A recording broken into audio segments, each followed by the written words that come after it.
She carries more than 20 years of work experience in the field of hospital administration in various capacities in leading hospitals of Mangalore. Dr. Sunita excels in administration, academic, and research. She's trained in lead auditor course of quality management system. She has guided many PhD scholars at Yenepoya University. Ma'am, I would like to call you up for starting the session.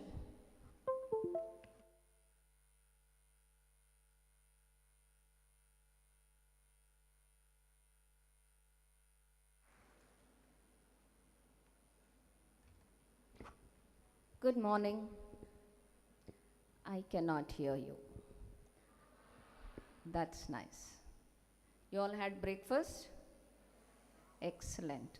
So I should be hearing only when we ask you to speak only, otherwise no. Okay? Yes. Good morning to some of the parents are here.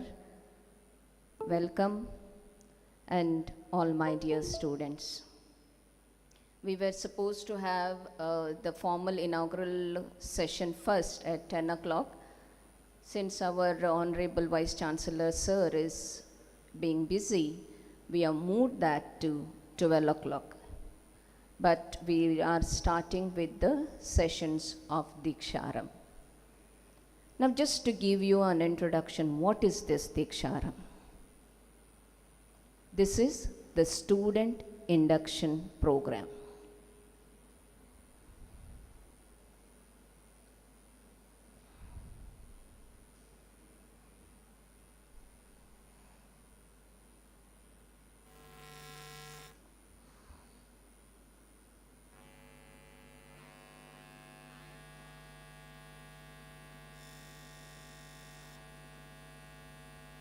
Better.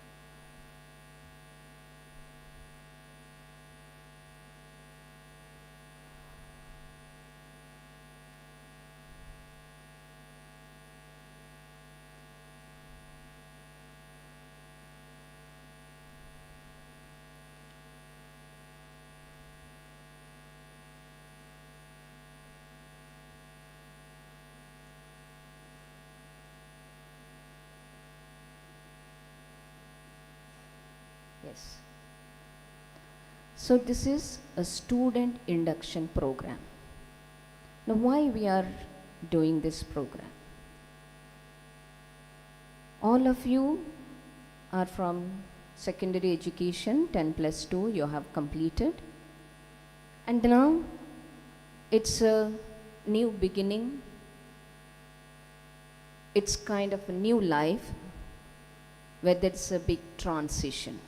Because this is going to be your profession, right? Till now you finished your primary education, then you had your 10+2 education. After that, you have selected this is the profession. So lifelong you are going to pursue this profession, and then you have selected this Yenepoya deemed to be university for this purpose. While doing so, there is a transition from what you were and how the university life it is going to be. So we have organized this 5 days program where we will orient you to how this Yenepoya University is and what is expected out of you. So our team has meticulously planned this 5 days program. So every day from 10 o'clock to maybe 3:30 you will be here, and these sessions will go on till 14th. Okay. On 15th, again some of the students may go to their colleges where the program orientation will happen. Okay, so that is how it is built. So we have here around 16 program students. We call the courses as a program. When I'm saying program, it is anesthesia and OT technology. That's the program, right? Then we have medical imaging technology. We have optometry. We have trauma care management. We have perfusion technology, physician associate. We have renal dialysis technology, cardiovascular technology, occupational therapy, physiotherapy, clinical psychology, dental technology, radiation therapy, hospital administration. Right? These are the different programs. Students are all, you all are mixed here, and so this whole crowd is having 16 to 17 programs. You all are here. You are coming from different campuses as well. You have to understand Yenepoya University has 5 different campuses, and the program are running as per wherever your program is located, right? But to address this Deeksharambh session, we have put all of you here. Okay? To begin with, I want to start with Yenepoya University. I know you have done your background check, you have found out about Yenepoya deemed to be university. But I want to introduce you to the university which you have selected and I am proud of. I request the members to play the video. To reach the forefront of academic excellence and to be among the top-ranked universities globally.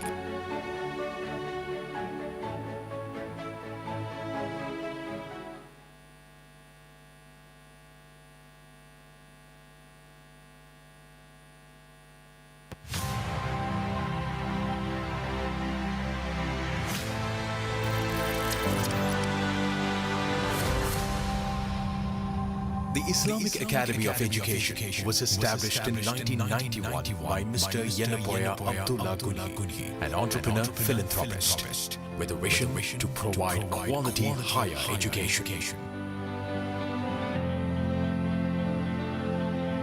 As a non-profit trust, the Academy established Yenepoya Dental College in 1992 and set up medical, nursing and physiotherapy colleges subsequently. Over the years, institutions developed by this trust have created a niche in healthcare education, not only in hinterland of Mangalore, but also across the globe. In recognition for this contribution to the education system, in the year 2008, the Ministry of Human Resource Development, on the recommendation of the University Grants Commission, conferred the deemed to be university status.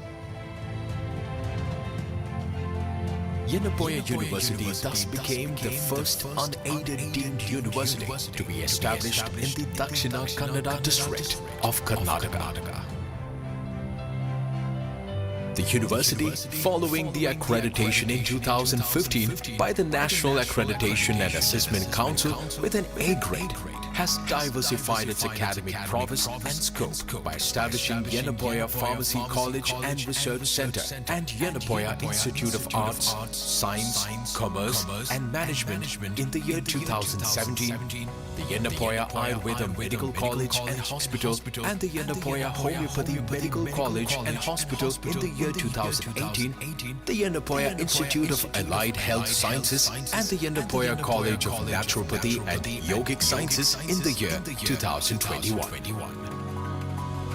Yenepoya University has secured accolades by various national and international certification and accreditation agencies. The significant ones being consistent ranking within 100 by the NIRF for 3 consecutive years. ATL ranking of institutions on innovation achievement by the Ministry of Education on 2 occasions under self-finance or private institutions category as an endorsement for the innovation and entrepreneurship development efforts among students and faculty of the university. The university has also been ranked with 4-star grading in KSURF Young University category in 2019.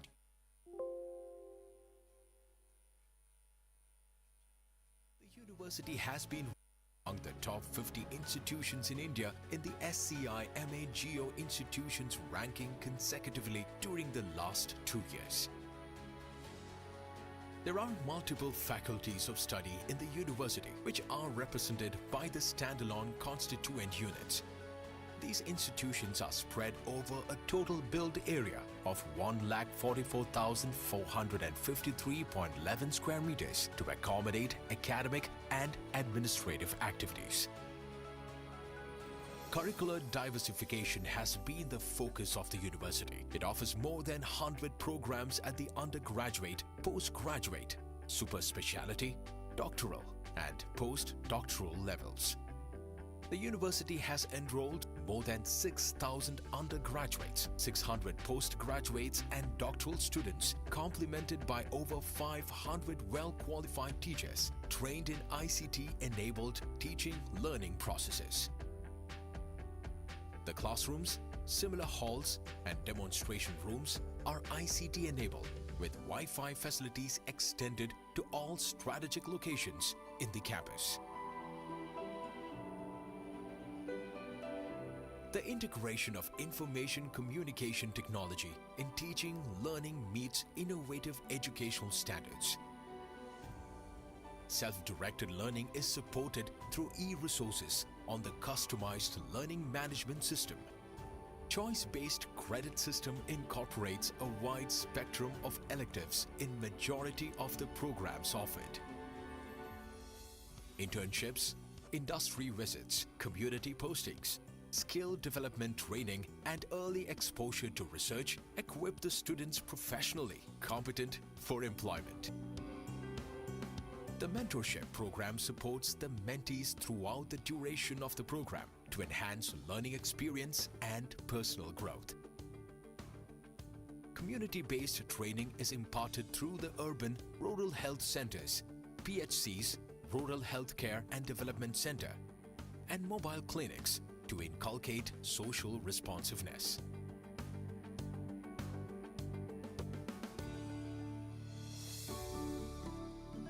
The university library caters to the learning needs of the students and faculty. It has a vast collection of books, manuscripts, ancient books, digital learning resources. The library transactions are fully automated, facilitating accession and lending of books. The digital library, which is available at all the constituent units, helps the students and faculty to access the e-resources. All the academic departmental laboratories are well equipped for providing training.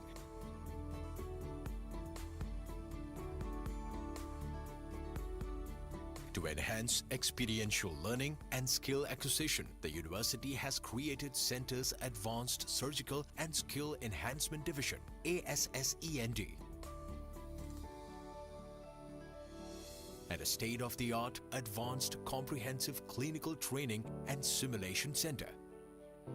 These facilities are one of their kinds in the country and provide training support to the students and faculty from other institutions.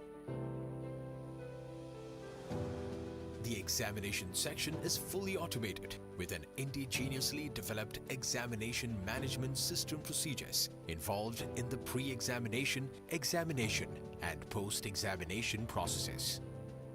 This has enabled to bring in several technological reforms in the examination system, enabling speedy announcement of results. The university has been making constant and concerted efforts to actively engage in research.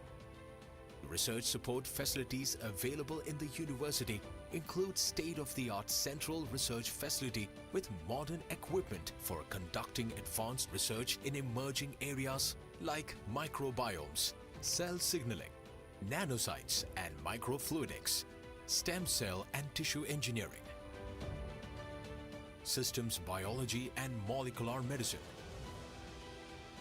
Omics Technologies, Bioinformatics and Biostatistics supported by highly qualified manpower. Funding, Informatics Tools, Animal House and Ethics Center. The Ethics Center has the unique distinction of imparting NIH USA funded postgraduate academic programs in research ethics. The Center for Nutritional Studies fosters nutrition-related activities in India. The policy and advocacy has led to government's initiative in launching a direct benefit transfer scheme for all TB patients to enable access to a better diet. This center has developed maternal nutrition advocacy, implementation, policy and planning in collaboration with Ministry of Health and Family Welfare, UNICEF, National Center for Excellence and Advanced Research on Diets. Yenepoya Technology Incubator aimed towards identifying, fostering and mentoring innovators, entrepreneurs in the healthcare innovation process. Recognized by the BIRAC, Yenepoya Technology Foundation supports startups and more than 60 patents have been applied, published or awarded. The university has signed more than 150 MOUs with several national and international institutions of excellence for research, faculty and student exchanges. The 4 hospitals cater to the teaching and training activities of medical, dental, Ayurveda and homeopathic disciplines. In addition, there are yoga, naturopathy and wellness centers provide treatment and training facilities. The Medical College Hospital is NABH accredited with 1,100 beds with the latest facilities for robotic surgery, organ transplantation, 3D MRI, modular operation theatres, ICUs, and emergency services. The diagnostic laboratory is NABL accredited, covering services of biochemistry, microbiology, pathology, and transfusion. The Allamilu Charitable Foundation, supported by Tata Trust in association with the Yenepoya University, is establishing a comprehensive cancer care center. Medical College Hospital provides free food, free and subsidized treatment to all the patients. The hospital has received several awards from government and non-government agencies for its outstanding contribution to public service and workplace safety measures. The university provides equal opportunities to all students, upholding the principles of equity. The observance of cultural fest, religious festivals, NSS activities, and disabled-friendly and barrier-free environment provide the opportunity for students from the diverse background to effortlessly blend with the campus life.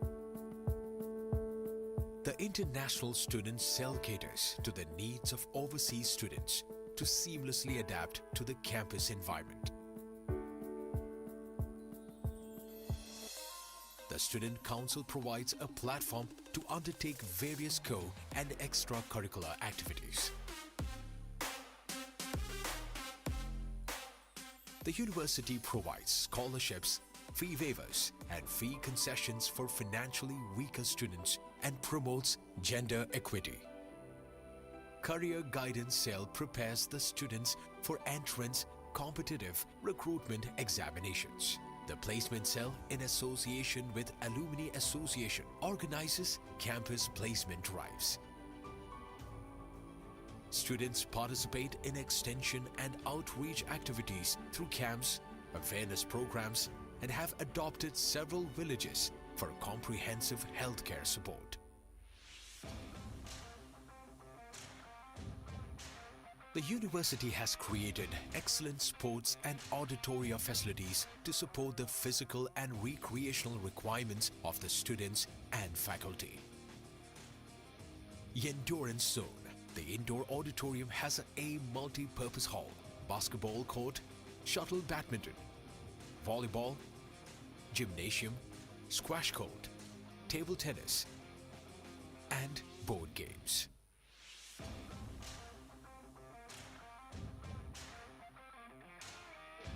The outdoor sports facilities include international standard grass soccer ground, cricket practice nets and stadium, kabaddi court, throwball court, and athletic stadium.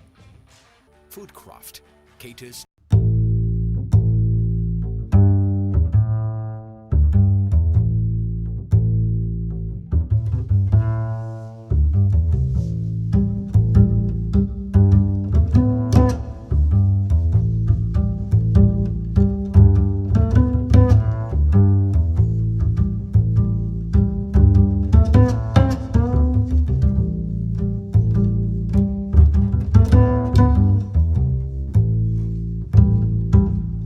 water harvesting, water conservation, waste management, energy conservation, and promotion of alternate energy utilization. As an endorsement for these efforts, the university has been recognized and awarded by prestigious international, national, and state bodies and is amongst the top 400 institutions ranked by Times, the Global Impact Ranking, which mainly focuses on achieving sustainable development goals. The university has adopted multiple UGC programs to sensitize and inculcate social responsiveness among the students and cross-cutting issues like gender, environment sustainability, human values, health determinants, right to health issues, emerging demographic changes, and professional ethics. Commitment to our nation and society is embodied in telemedicine initiatives, relief activities during environmental disasters and the COVID-19 pandemic outbreak, and support to cleanliness initiatives of the Government of India. Yenepoya, deemed to be university, provides an inimitable milieu for holistic growth and upholds all functional integrity of a markedly progressive institution. The accreditations and laudable transformations in its overall performances over the years are ample evidence of Yenepoya's contribution to education. Through its futuristic vision, it intends to transform into one of the acclaimed educational institutions. The strategic plan Yen Vision 2035 emphasizes on the goals to reach the forefront of academic excellence and to be among the top-ranked universities globally.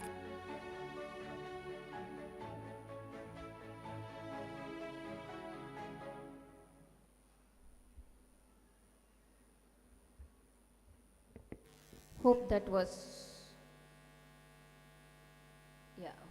was very helpful. Now what I want to tell you is, whatever you have seen in this video, you will be experiencing that one or the other day, because most of the services is centrally, it is for the purpose of the training and education. Now to introduce to all these services, we have done this, as I told you, 4 days program where you will be having sessions. On first day after my session, you will also be having on code of conduct, how you have to behave in this university. Then what are the learning techniques which is available to you, that will be given by the Dean of the Academics. After that, we will be going for an inaugural session where you will be introduced to the top officials of this university. Then we, as you saw in the video, we give more emphasis on gender sensitization. The gender sensitization cell will have an orientation. Then we'll have an orientation to library resources, how you can access online and offline library. The tomorrow's sessions will start with digital life. We understand that digital life has become taken a forefront. We all want to use our mobiles, but how to use it rightly? The session will be taken tomorrow, the first session. Then NSS activities. NSS we have in our across all the 3 units, we have around 17 NSS unit, National Service Scheme, and you all are volunteers. So as volunteers, what you can do, and that orientation will be given tomorrow. Student life, fine tuning, anti-ragging. We do not appreciate, or we just don't accept ragging, and that orientation will happen tomorrow. Time management, which is very, very important for the students, that will be taken on the day 3rd. The learning management system, that most of our assignments, your PPTs, you will be accessing on the learning management, and how that orientation to learning management will be given to you. The University Alumni Association also will interact with you, sharing their experiences. Substance abuse and prevention. This is another unit which functions very closely to the students. Even that orientation will be there on day 3. And the day 4, healthy lifestyle for the students, how to manage stress, motivation and attitude towards success, and some multidisciplinary elective courses, how we will be giving orientation, that is Swayam and Coursera courses. Youth Red Cross. You can be a volunteer for Youth Red Cross, even that orientation will be given. And some another session on Samraksha, a session that is a student initiative for the social cause. Even they will be interacting with you. That will happen to the 4 days. After that, the 5th day, the physiotherapy college students and occupational therapy students will report to Kenya campus, because your courses, your program will be from Naringana, Kenya campus. Okay? Hospital administration students will, and the clinical psychology students will report to Mudipu campus. All other students will report here, because 10 programs, that is anesthesia OT, MIT, respiratory therapy, trauma care management, optometry, MLT, physician associate, CVT, renal dialysis technology, perfusion technology, these programs will function from Kulur campus. Dental technology and radiation therapy will be at Derlakatte campus. So this is how your classes will be held, your programs will continue. So on 15th, apart from physiotherapy, occupational therapy, hospital administration and clinical psychology, all others will report here.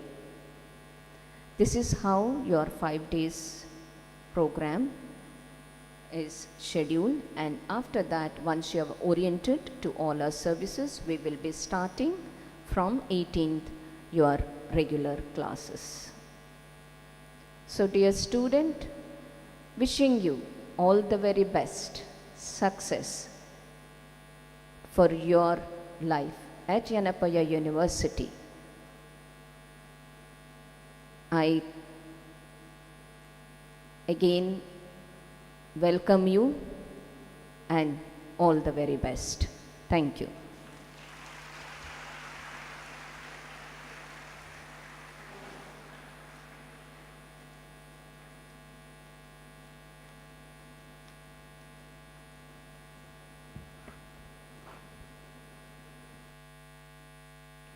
Thank you, ma'am.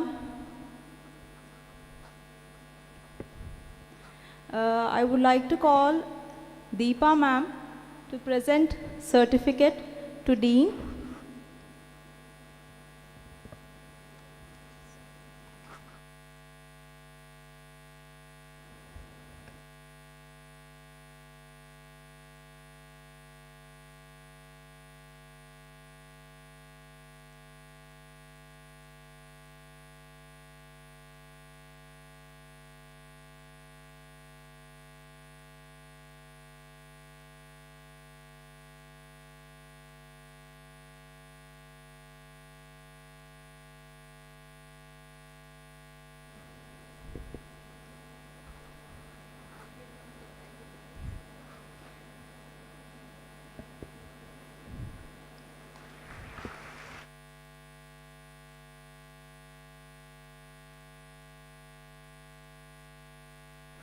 Thank you, ma'am.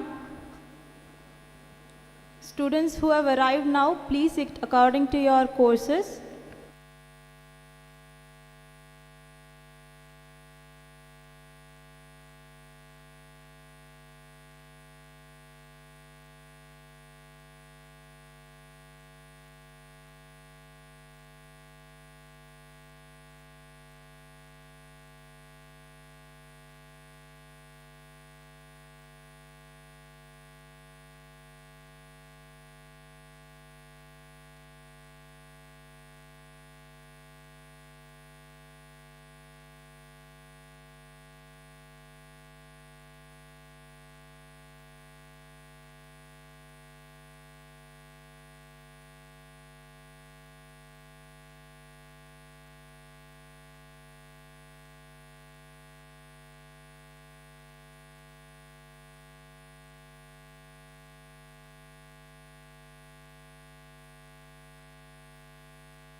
Students, please settle down fast.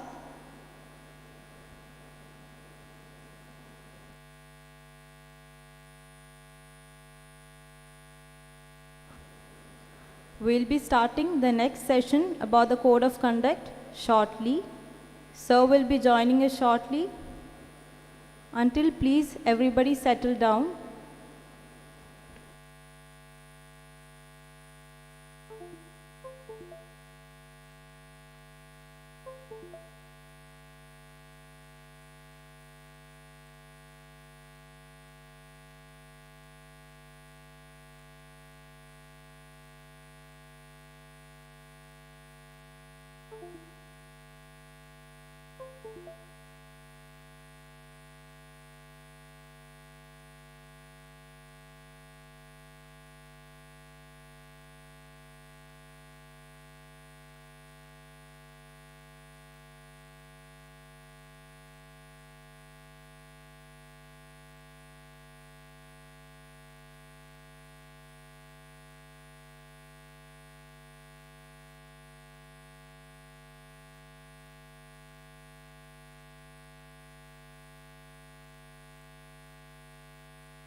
I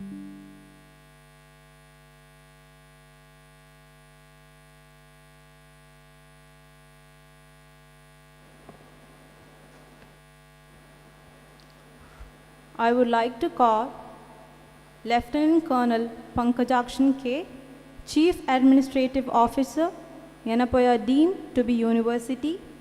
He has done his B.Tech in Civil Engineering, M.Tech in Construction Technology.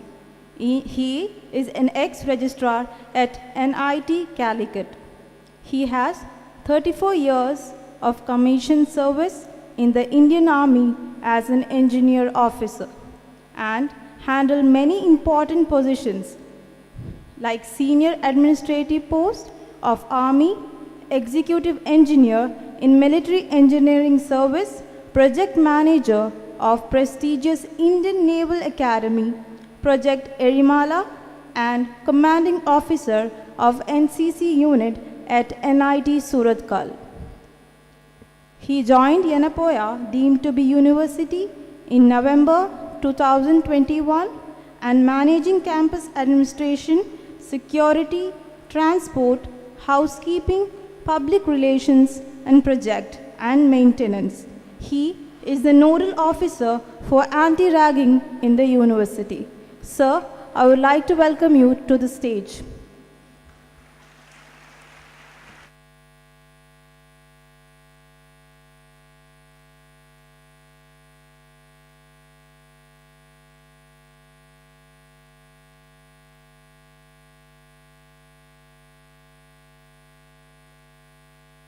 Hello. Good morning to all. A warm welcome to all of you here in the great Yenepoya University. Okay. Respected Dean of Allied Health Science, Sunita Saldana ma'am, Vice Principal, Mrs. Mamada Kundar, all the faculty and staff of Allied Health Science, and dear students and the parents present here, and all other those who are behind this program today. Very good morning to all of you. It's nice to see many students joining in Allied Health Science. This is one of the best courses available in the country in the medical field. I'm sure with the support of the respected dean and all faculties, you all will come out from this college as a professional with a lot of prestigious, and also yourself and to the university also. So before you are undertaking this journey here, I would like to tell about you what all we are expecting from you, what are the university laid down for you. So I am talking to you. Today I will be talking about code of conduct. Tomorrow also I will be speaking to you all. This is all to orient yourself, what and all we expect from you when the university giving you a degree finally. So let me, you already been introduced to you about me. I've been having 5 years experience as registrar at NIT Calicut, managing around 7,000 students. So I'm very sure that with that experience, I'll manage well of your well-being and all the discipline which the university expects. So with this, let me start today's talk. So I'm going to tell you about students' code of conduct. You all must know what is code. Code is a certain rules we university already laid out, what we want from the university. It is a legal thing. Code means legal. Nobody can break this code. So it is very important all of you to know the code of conduct.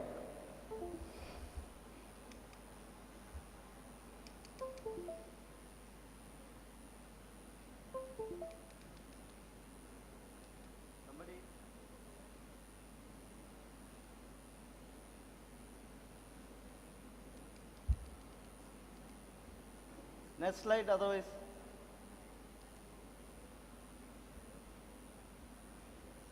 Okay.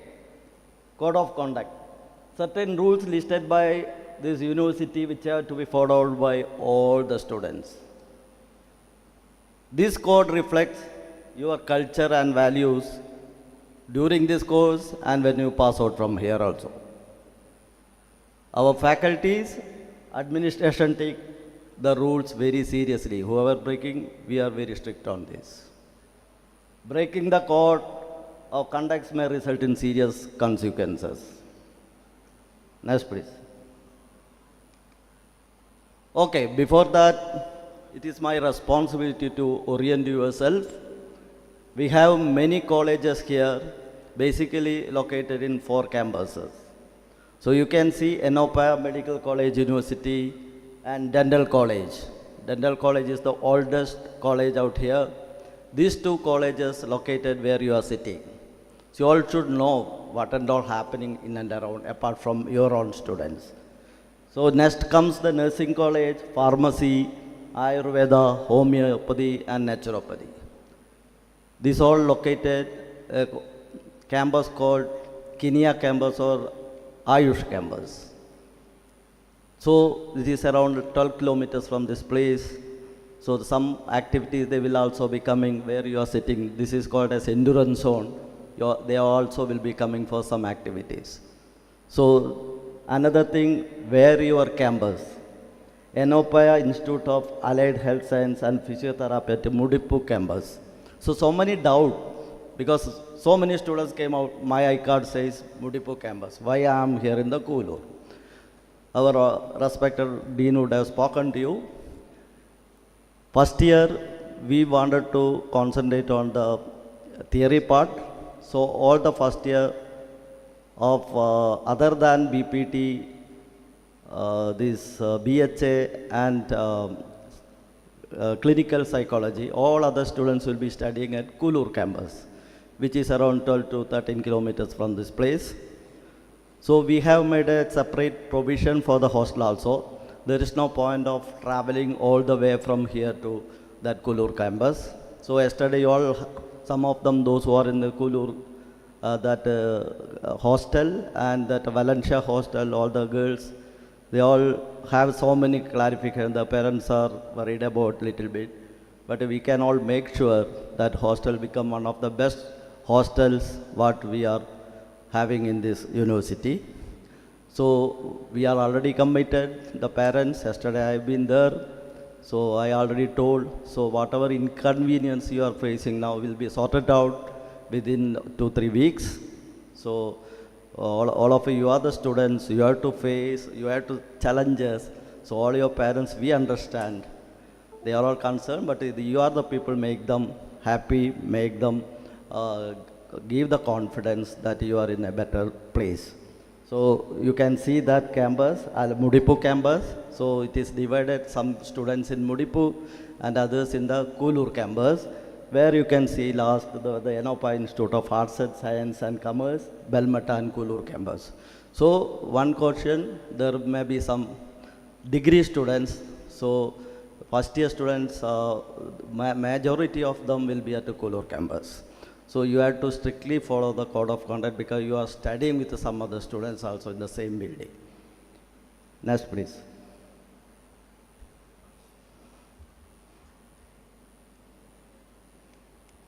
Oh, I have to face that. Okay. Jurisdiction. So where all it applies. Don't think that only when you are coming to the college or roaming around the campus, only this code of conduct is applicable. It's applicable on the campus, and wherever you are.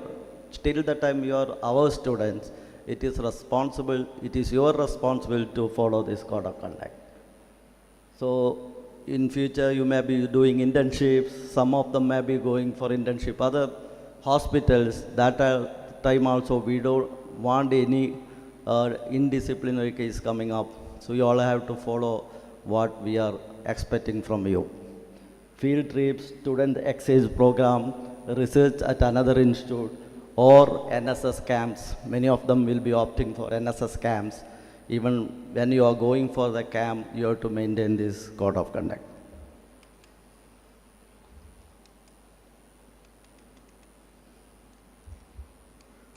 Okay. Being member of the university, all students are responsible to the academic community of the university. What is academic community? Now, since you are already opted to join this university, you have become the part of the academic community.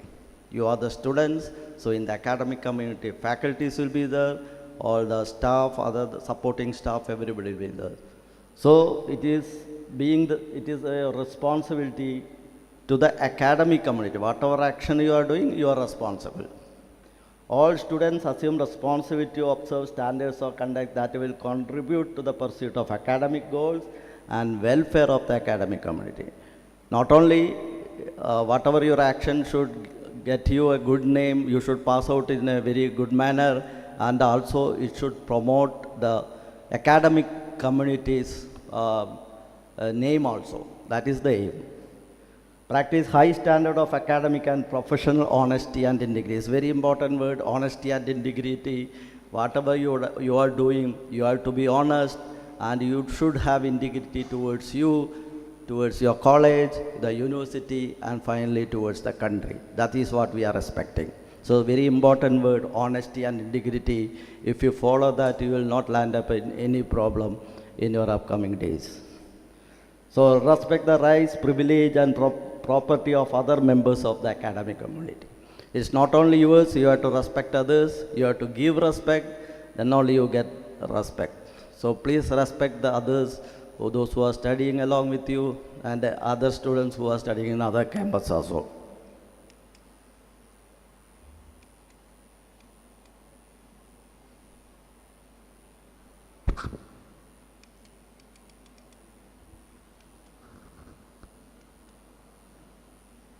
Okay, refrain from any conduct that would interfere with the university function or endanger the health, welfare, or safety of other person.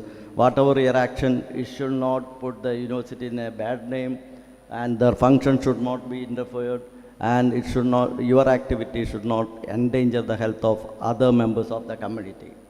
A very important aspect, as a citizen of state, a student should not discriminate on the basis of race, color, creed, age, religion, gender, national or ethnic origin, marital status, sexual preference, physical disability, or any other legally protected status.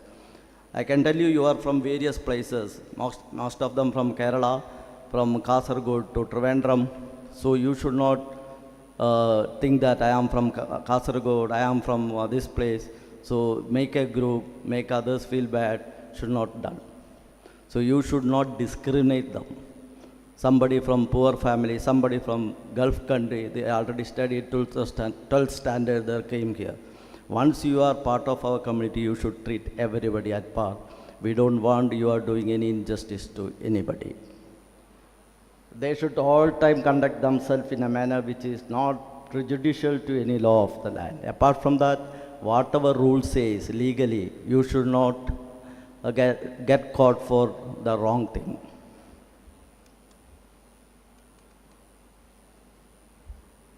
Okay, wherever you are, campus, on campus, off the campus, you have to be expect you are neatly dressed, and no jeans and t-shirts are permitted when you are coming to the college or the campus. We expect that you are neatly dressed. Don't somebody putting all the hero type hairstyle and all. We don't want that. We have to have a separate identity. We are Yenepayans. So that you have to maintain that wherever you go, you have to have a good bearing. Smoking and consuming alcohol, very, very important nowadays. I've been very strict to all those because I am the chief administrative officer managing all the hostels. Nowadays, students after 12th and all, you are getting into the habit of smoking and alcohol. Surprisingly, even girls, we never heard in our time. So please understand, we don't appreciate things. Anybody got the habit of drinking and consuming any type of tobacco, please leave it at this time. I can assure we are very, very strict on this. We will not spare anybody.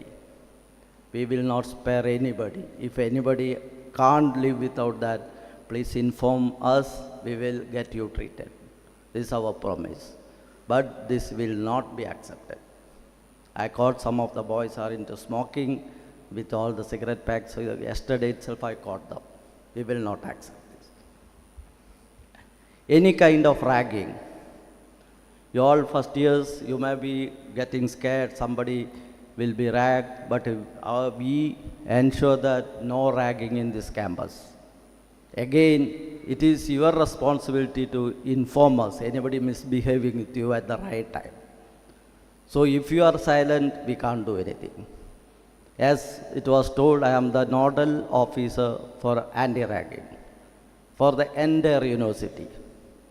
If anybody having problem, any action can be taken against me. So it is your duty to inform me, then only I can take action to any seniors. I can assure there is no such activity. We are totally taking control of that. In case anybody misbehaving with you, you can immediately report to the concerned warden or faculty, anybody. It will come to me, and I can assure we will take very strict action against those seniors if anybody doing this. Students should not loiter in the college premises. Wearing of identity card is mandatory in the campus at all time. Please, it is your identity. As I told, we have around 11,000 students. You have all different color band is there in your right card. You have to wear at all the time. So otherwise, for somebody's bad doing, you will be caught. At least we can say that this is from the allied health science students. They are well disciplined. So somebody making this thing. So it is your duty to wear your identity card wherever you go.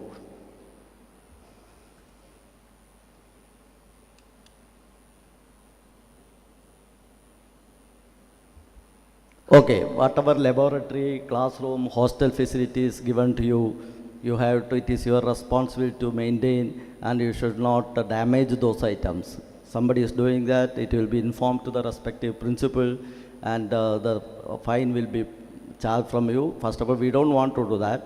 It is your self-responsibility. Whatever equipment you are getting, whatever furniture you are getting, it's your responsibility to maintain it very well. Observe strict discipline both within the campus of the college, hostel, hospital, buses, when you are traveling buses, many students will be there. You have to maintain the good discipline. Don't get into any argument with anybody, and finally land up in dean's office or at my office. Ensure that no act of his or her purposely or otherwise brings the university or college in disrepute. We don't want whatever your action you are doing here, it will bring a bad name to the university. You have to be very responsible for that. Don't get into any sort of problem. Okay, there are some restriction to first years. We don't allow you to move around freely. First 3 months you will be monitored, and we don't want, it is for your own benefit. We don't want you getting into trouble, whether inside the campus, on the campus, or outside anywhere. So there is some restriction. Wherever you go, you will be, we are not restricting you, but whatever you want to buy something, your warden, respective warden will accompany you. Those who are staying in Kulur and Valencia, I told them, though we hired them, but the rules and regulation will be the same what we are maintaining for the other hostels. You cannot just go out. For the girls, it is up to 6:30. After 6:30, without permission, you can't go out. Even for these 3 months, you should not just loiter around. And for the boys, it's again within that 9:30 you can. So after that, you have to be inside. And 10 o'clock to 7 o'clock, it's a silent zone. You cannot go into any other's room, any senior's room and all. If somebody is calling you, please inform the warden. Silent service from 10 to 7 already written there. Talking and discussion, singing, playing musical instrument, whatever you want to do, it is within you. Your activity should not hamper the comfort of other colleagues who are staying with you. Mobile phones are not permitted generally. If somebody is carrying as per the instructions of deans and other faculties, you have to keep it in silent mode always. Okay, leave in the working days. it is your dean principal will give you the permission or the any authority which she ma'am delegate. Without that, you cannot go even for a day in working days. And even after getting the permission, you have to inform the respective hostel warden. Then the hostel warden confirm your parents, not that you give that wrong email address or phone number. Whatever registered with us, we will call the parents and confirm them. Then only you will be permitted to go in case any emergency. Other things after the university exams and all, as per the dean's direction, you can go home, and for study holidays also, it is as per the instruction what you get time to time. During public holidays or weekends, this is after 3 months, not now. We have a third Saturday and all holiday, somebody nearby, you can go, but there is a procedure again. That is student welfare officer. You will be monitored by student welfare officers. So all the your problem, welfare and discipline, everything. They are the single contact for all your personal problem, mental issues, all those things. So you have to get the permission from them. Then they will inform the warden. Warden finally clarify from your parents, and accordingly you will be sent home. So same way after coming back, you have to report. And you have to bring that leave certificate. In that, your parents will be written, okay? They reach home and left so and so place. So, any leave application should be endorsed by the warden. Without the warden's signature, you cannot move out.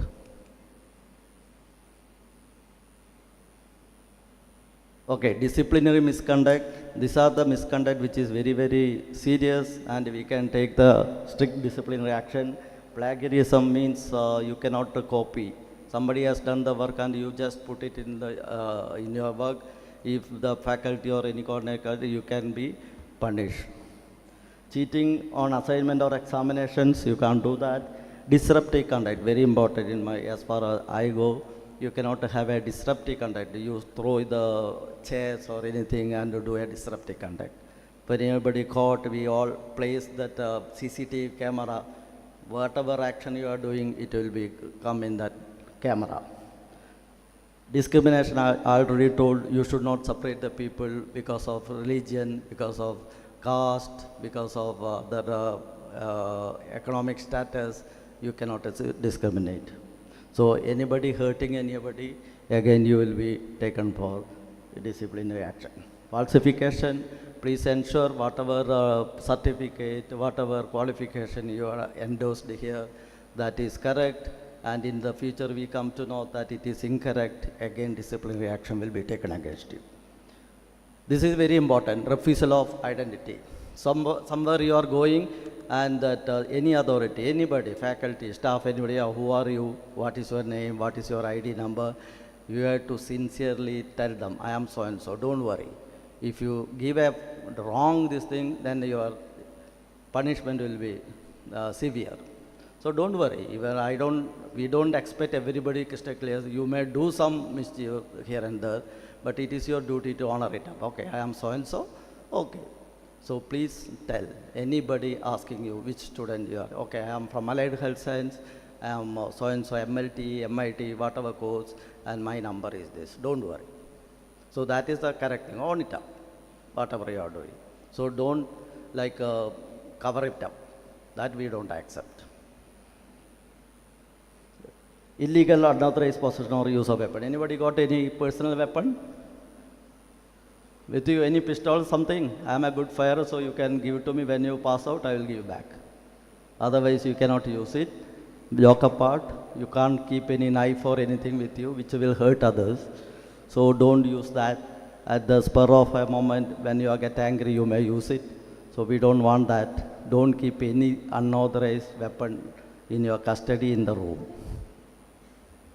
Illegal or unauthorized possession of drugs, alcohol or smoking. University strongly support the goals of drug-free campus. I already explained, we don't promote this. Anybody into the habit, please leave it here itself. So don't get into this. We are very, very strict.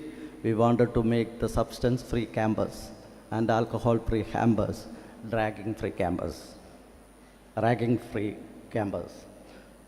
So any unauthorized access and you see some computer of the office, you get into that, copy something, or you use it for some mail ID, somebody's mail ID, official mail ID you are sending. You find you are doing that, again you will be given the proper punishment. Act of violence, threatening, harassing or assaulting conduct. As an individual, I could see what 2 years, you all are very good students, you are from a good family, but when you are in the group, you all become a different person. So you get into violence, argument with the faculty, staff, all those things, we will not entertain this. If we can't find the correct person, we will punish the entire team. Theft, property, damage, vandalism, somebody got a habit of small things. It's a psychological issue. I have seen in my training time in Indian Military Academy, I am an army. So one student got a habit of picking up all the pen. They go to the room, one pen there. He will not use it, but it is mentally. He go and pick up the pen. So one day he was caught around 150 pens of all the students. He just got. So if anybody got any such problems, you can always welcome. We are in that medical college, so we will get treatment for that. It is not your fault. Unknowingly you are doing that. Don't get into the such type of activities. Recording images without knowledge is very important. Again, you will take a snap. Photo you will take without knowing anybody's, then you put it in the media, WhatsApp. So somebody will misutilize. So anybody doing that, any student complain that my photo was taken by somebody without my knowledge, so that person will be punished. Failure to comply with the university or any other authority. So any instructions you are getting from college or the university, if you are not complying that, again, we will take it very seriously. Contracts. I don't know, maybe somebody doing some contract, some side job. So we will not permit you. You are the regular students here. If already you are into some business, we will not entertain that here. You are the students, you have to follow as like all others. You cannot make a business by coming here. Ragging, I told, we don't permit at all. So don't worry, anybody getting any issue, please contact us. Abuse electronic communication, you cannot use the media or Facebook or anything for disregarding anybody.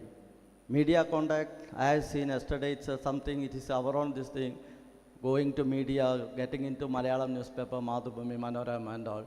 You will have somebody at home. Whatever happening here,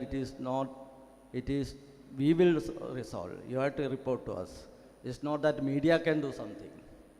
So please leave this habit. I have seen that Kerala, though I am also a Kerala, Janum Kerala, പെട്ടെന്ന് തന്നെ മീഡിയയിലൊക്കെ അങ്ങ് കൊടുക്കുക എല്ലാവർക്കും. ഇതാ നമ്മളിങ്ങനെയായി, നമ്മൾ ശീതീകരിച്ച റൂമിലായി, ഇതായി, അതില്ല.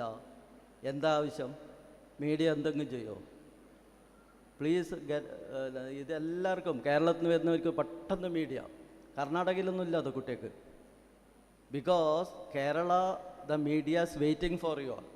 മലയാള മനോരമ, മാതൃഭൂമി, അതെല്ലാം കോമ്പറ്റീഷനാണ്. They are just waiting. Okay, ആരാണ് കുട്ടികൾ കിട്ടുന്നത്? ഒരു നിങ്ങൾ വിചാരിക്കും just you put it in the group, parents group, it will run like a fire. It will go to the newspaper. They are all waiting. You all see in Kerala how the colleges are getting disturbed. Why such colleges are not coming in Kerala? Because of this problem. Why all of you have to come here? Because of this media. I am a Kerala, I studied in Kerala, I know this. You don't have to spend money and come here if the media, everything is proper in Kerala. They are waiting.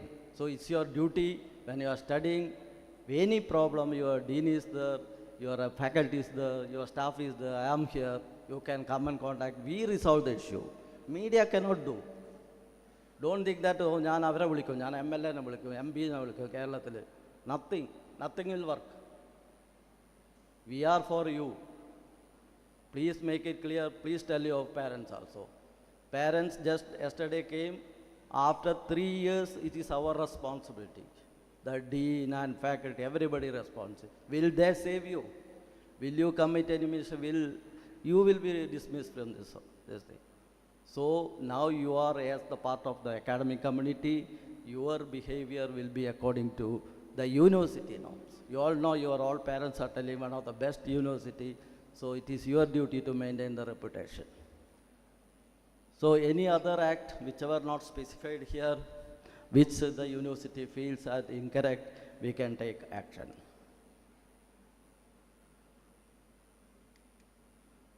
Okay, anybody got problem? We have various grievance committees, students grievance committee, internal complaint committee, that is within the college. You will be assigned with the coordinators. So any type of problem, please report to them, not to go to the parents or not to media. We will resolve. So we have many grievance and anti-ragging committee. Somebody is troubling you, should report. In the college also anti-ragging committee is there already. Any members, you can tell them, or the coordinators will inform them, so and so boy or girl is getting trouble. So don't have to worry. It is your duty to report us. Without informing us, we can't do anything. Internal discipline committee for small offense within the college itself, they will take action. Major, we have the university discipline committee. I am the convener for that. So the major punishment will be given for such activities. Okay, this session basically to make you understand, not to scare you. Don't think that we are all tough. I am an army officer X and I'll be very tough with you. Don't think that. We are all student friendly. We wanted to build your professionals with a good bearing, high standard and good personality. This is our motto. So I expect you all will cooperate with the college, with us, and wish you all the very best, and have a nice time here, 3 years, and your internship and all. Pass out with a good Yenepoya students. Everybody is looking for your future. Let us start this. Thank you very much for giving this opportunity. So, can you just wait for a second? I would like to call Dr. Mamta Kundar, Vice Principal, YSAHS, to please present the certificate to Sir.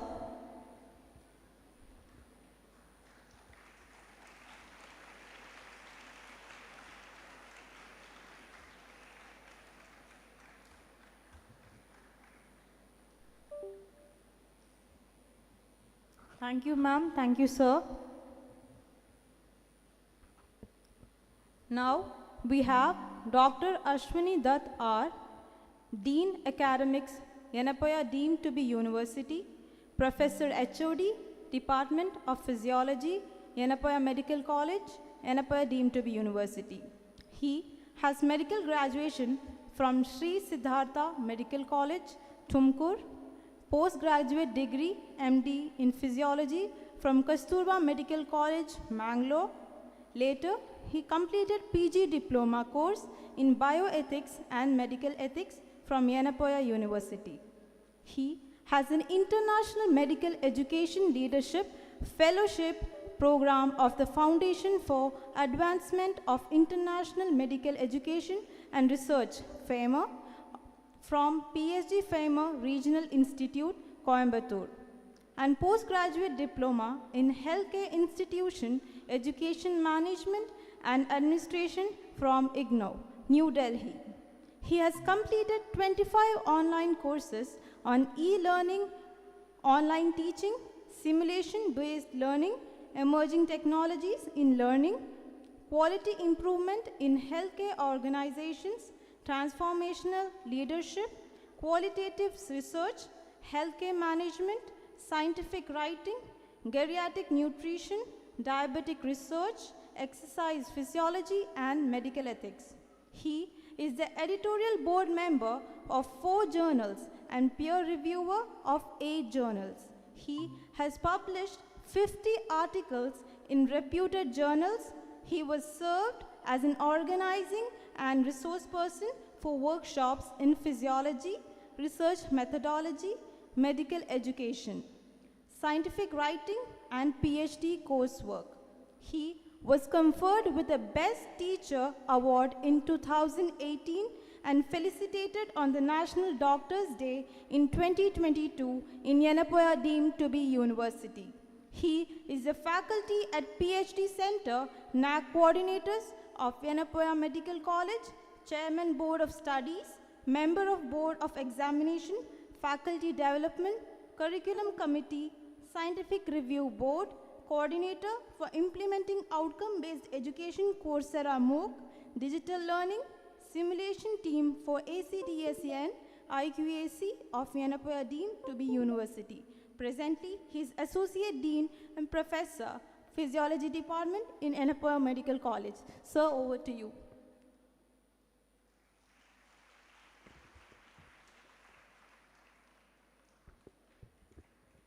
Very good morning to all of you. So respected Dean, Principal, Vice Principals of the constituent units, the faculty members and dear students. So at the outset, let me first thank the organizers for the opportunity that is provided, and congratulations to all the students and hearty welcome to the family of Yenepoya. I wish that the next few years, how you are going to spend your time in our institution will be fruitful. So welcome to one and all. Your plus two, you have completed your plus two, right? Yes, yes, your plus two has ended. You are supposed to face the new life, yes or no? There may be some risks which are involved.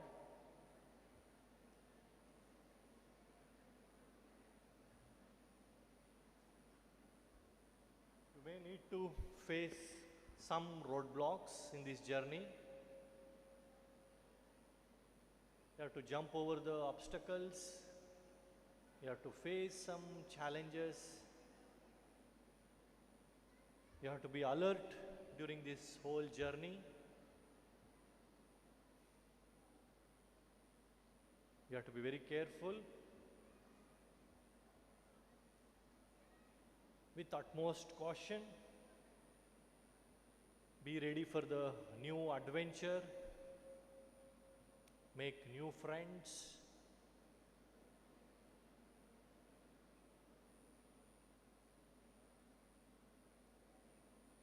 Share time with your friends in this journey. Stick together, work in groups, cooperate with each other.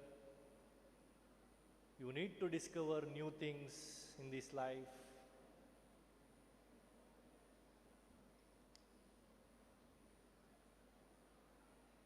Don't forget to laugh. Take time to smell the flowers. Don't forget to relax and enjoy. Definitely you will reach your destination where you want to. Have we missed out anything in this journey? You cooperated, you discovered, you made new friends, you relaxed, you smelled flowers, you took rest. Have you missed out anything? Yes, what? What we have missed in this journey? The most important thing, for what purpose you are here? What's that? Yes, that's what is important. The most important thing, those things whatever I have told is a must or required, but what is relevant at the present context is your studies, your learning process. I am just here to give some of the tips. You are all adult learners, you know what is good and what is bad. Just to refine your thinking, just I'll take some slides. Yes, you need not have to answer this question. Can you just recollect one movie which you have watched last year? Just for a moment, can you think of which was the first scene? Who was the hero? Which was the favorite song? And what was the dress the hero was wearing or the heroine was wearing? Where was the important scenes? So what happened? Who was the villain? Can you recollect everything? Can you recollect? Yes or no? Okay, same question I'll ask. I'll ask some questions in physics, chemistry, and I'll ask some problems here. Will you be able to solve them? Outrightly you are telling no. You have passed, no? You have passed your plus 2, you have secured admission, but you have forgotten what you have studied just few months back. But the movie which you watched almost 1 year back, you were able to recollect. Why? Why is it so? It's mainly because of the interest or the passion or the time you dedicated for your studies rather than for your movies or for your entertainment rather than your studies. That makes the difference for what you give priority. So the first thing what you need to do is set your priority, the most important thing. All of you, today you should do this exercise. What makes you study and what makes you not study? This is what is known as force field analysis, a simple technique which everybody should follow. Everybody should do this exercise. You list out what makes you study and list out what opposes you to study.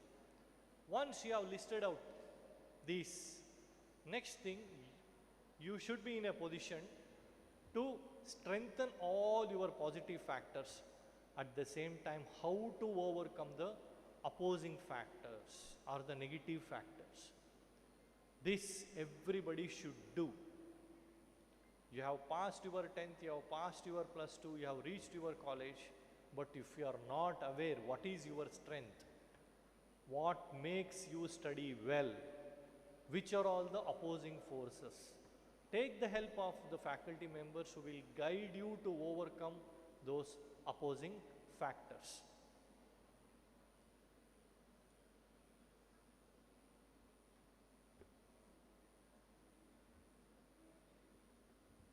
As far as possible, limit the distractions. The distractions here in the sense, what I mean is your entertainment or the smartphone or the internet or the technology. I am not telling totally avoid it. You give preference to your studies first, and for your entertainment have a specific time. This much time, for about 30 minutes or 1 hour I am going to dedicate for your internet surfing or whatever that's left to you. So limit the distractions. What are the active process of studying? First, as I told, you need to have the interest or the passion. Why am I here? Always remember, don't disappoint your parents. They have got so much expectation on you. They have made so much sacrifice because of which you are here. Always be good to yourself. Be sincere to yourself. Be honest to yourself.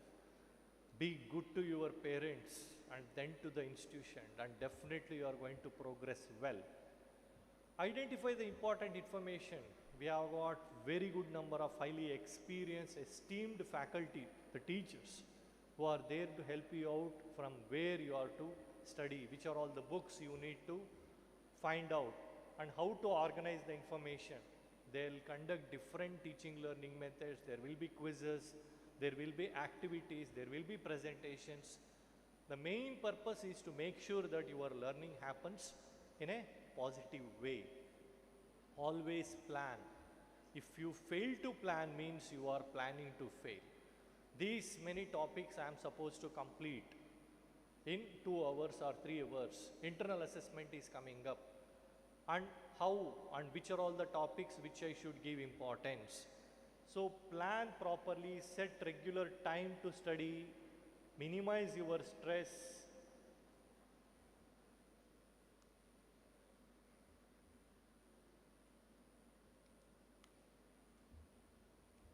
You just Google it, WARC, that is known as visual, auditory, writing and kinesthetic. What type of learner you are. This is known as WARC questionnaire. There are set of some 24 questions are there. You just take this test. So 2 tests you have to do it. One is which are all the positive forces, which are all the opposing forces. And next take this WARC questionnaire. What type of learner you are. Are you good enough to observe things visually?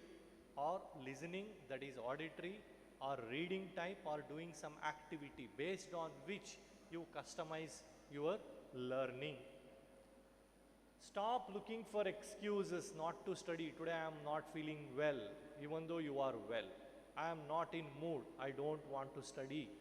I will postpone this. Today there is a cricket match. Tomorrow I will read. So keep this aside. Don't just procrastinate. Don't try to postpone things. Whatever that is allocated for the day, whatever you have planned, try to complete them. Maximize your productivity.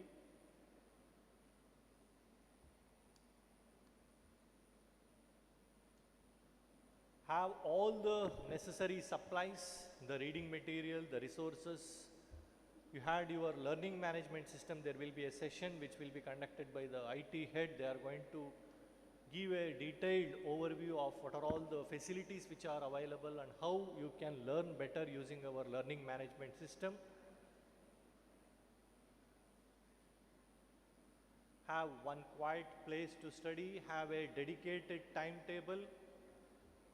Majority of the times we see students will be in this posture in the class. So avoid daydreaming.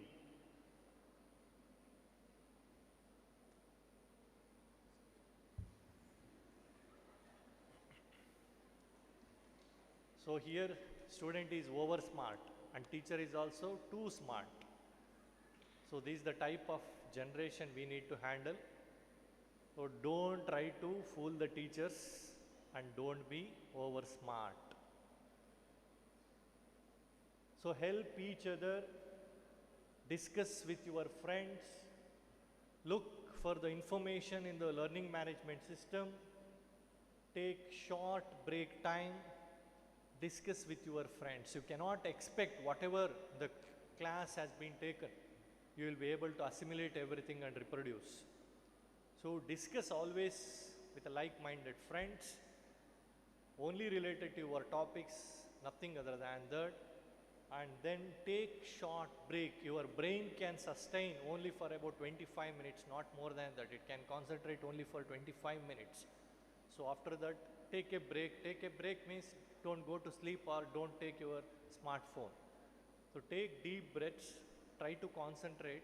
So whatever you have read, you try to scribble it down. Use your time wisely, have a definitive study timetable, stick it on the walls. One important method which I will be explaining now is by Harvard University, that is known as SQ4R method. Long back, a study has been conducted, so which found the best teaching method, the best learning method for the students is by what is known as SQ4R method. So the first three I will be explaining, that is the SQ4R method, the mind map or the concept maps, learning by doing or by activities or by quizzes or puzzles or by projects. So what is this? This is known as SQ4R method. First S stands for survey. What is this survey? The moment you open the textbook, don't start reading everything from the beginning. You just go through what are all the headings, how many pages are there, what are all the diagrams, what is the title, what are all the text important boxes which are there, that is known as survey. First thing you need to do the survey. What things are there? What am I supposed to go through? That is the first thing you need to do. Next is question. Why should I read this topic? At the end of the topic there might be questions, or at the beginning itself, at the end of this you need to know 1, 2, 3, 4 objectives might have been listed out. All the New Year textbooks clearly mention this. That's the objectives, or it might be in the end. These are all the questions which can come from this topic. So you need to know which are all the questions. So go through the questions. Why am I supposed to read this? How will this be useful to me? That is known as questioning. Next, read. while reading, you give importance to those which are in the text boxes, which are highlighted, which are underlined, which are bold, which are in italics, and if there are any diagrams, there are flow charts, there are tables which you can remember better. So give importance to that. That's known as reading. That is the SQ, first R. Second R, recite. You should talk. You should tell. So call up your friend and then let him open the textbook and you just tell whatever you have read. Learning can happen better when you become the teacher and the other person becomes your student. So always practice this, that is by reciting, and then scribble it down. The important points you need to scribble it down. That is known as writing. And then once everything is done, so you have read, you have recited, you have written, and then again open the book. Have I missed out anything or any point which I am not able to understand? Take the help of your teachers. They are always there to help you out. So this method is known as SQ4R method. That is surveying, questioning, reading, reciting, writing, and finally reviewing. So all of you should practice this method. I am not advocating this. This is the method which has been extensively worked out and researched. The other method is known as mind maps or the concept maps or the knowledge maps. I told you need to write it down, whatever you have read, scribbling it down. This can be done using the small flow charts. This is known as mind map or concept maps. Don't throw this chit, don't throw this paper once you have written. Not to bring that to the examination, but make sure that this you pile up, and before your examination this becomes a ready reckoner for you for a quick revision. This can save time because it will have the key points or the key words and your understanding of the concept. How you have read, how you have understood, how you have written the concepts or the topics or the contents. So please keep that one. So that becomes what is known as mind map or knowledge map, and these are all the ways with which these mind maps can be created, and there is a software that is freely available, and this is how the students have prepared the various types of concept maps for the topics. Another important way of understanding things or the learning is by doing posters or models. So you will be involved in one or the other activities where a group of students will be given one particular topic. Either you will be making a poster or a project. During this time, so you will be discussing amongst yourself. There will be a team involvement. You will be knowing the dynamics of team, how to work in different groups or in different teams. At the same time, there is a learning which happens. So this is another way of learning, that is by making posters or models or projects. This is another method of learning which can happen in the classroom itself. This is known as Cornell method of notes taking. These are all the standard formats what I am mentioning. Everything is available in the internet. Everything is available in the YouTube. Click of a button, you will get all the information. Or your PowerPoint presentations will be uploaded to the learning management system. But don't forget to take the notes in the theory class. So whatever the teacher tells, a simple way of taking notes. You might have followed n number of methods. You from now onwards you follow this method. Each class, one page for one notes. One page for one class. All key words should be at one side and some important points should be there on the other side. Some diagrams or some concepts and summary should be there at the bottom. This is known as Cornell method of notes taking. this becomes very handful to you. The concepts you will be able to understand better by taking the notes, because there is one-to-one interaction that is happening with the teacher. You may not get this in the textbook because teachers are there to help you out in understanding the minute details of the concepts or the contents. So this is how you can make the notes. This is known as the Cornell method of notes taking.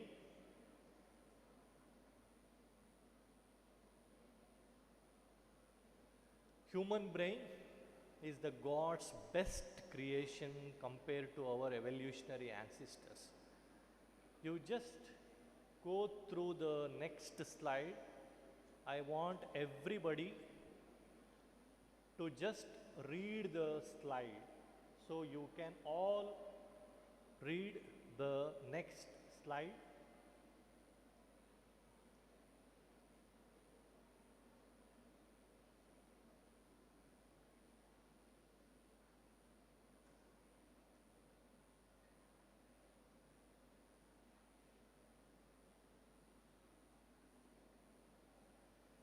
Read that.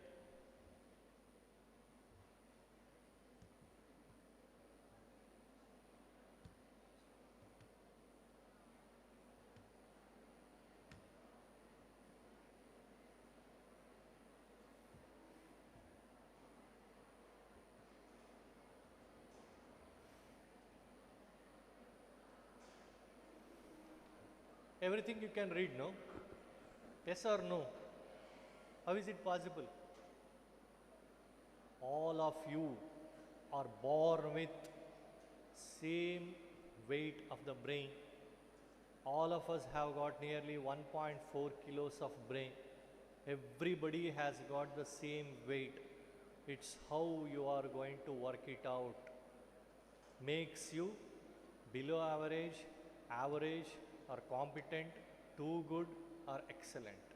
How you are going to give work to your brain, how you are going to make use of it makes the difference. This is the power of human brain. This is the best God's creation compared to our evolutionary ancestors. Always respect the brain, be good to yourself, everything will fall in place. So before examination, you might be in this situation, so many subjects, so many papers, theory examination, practical examination, but once the exams are over, you will be in this way. So think always the end, how it will be. How am I going to spend my time in the vacation? Think that in mind. How am I going to enjoy my life after my graduation? Think that in mind. Where I will reach at the end of my 10 years of studies. So think that in mind and try to concentrate. Don't think that everything will happen so smoothly. It's a step-by-step process. Initially you might feel that I won't do it. Next situation might come, I can't do it. Next, I want to do it, looking at your friends if they are studying and if they are passing and getting good marks. Then you will ask your teachers or your friends how to do it. Then I will try to do it will come. Then I can do it, a little bit confidence will arise. I will do it will come in the end. Yes, I did it. And what we want, you should do it with flying colors. So to conclude, learning is a joy full of excitement. It's life's greatest adventure. It's an illustrated excursion into the minds of the noble and the learned. There is no straight single formula for success. Keep it in mind. It's a combination of professional expertise, personal style, and as I told, passion. You need to have that passion interest to excel, then only you will be able to reach the greater heights. So develop a passion for learning. So you need to start to be great. You have to start. You have to make the beginning. So best wishes for a bright future. So may God bless you. Thank you very much.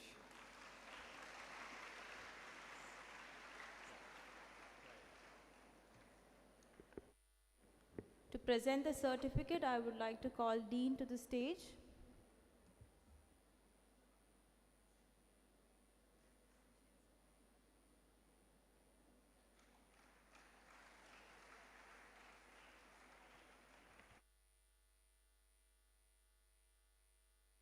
Thank you, ma'am. Thank you, sir. Now, we'll be having a formal session at 12. You can take a break till then. But students, after that, we do not want to see any students roaming around during the session. Everybody are supposed to be seated during the session. You can take a break after the session, not during the session. Thank you. And please be seated according to the course.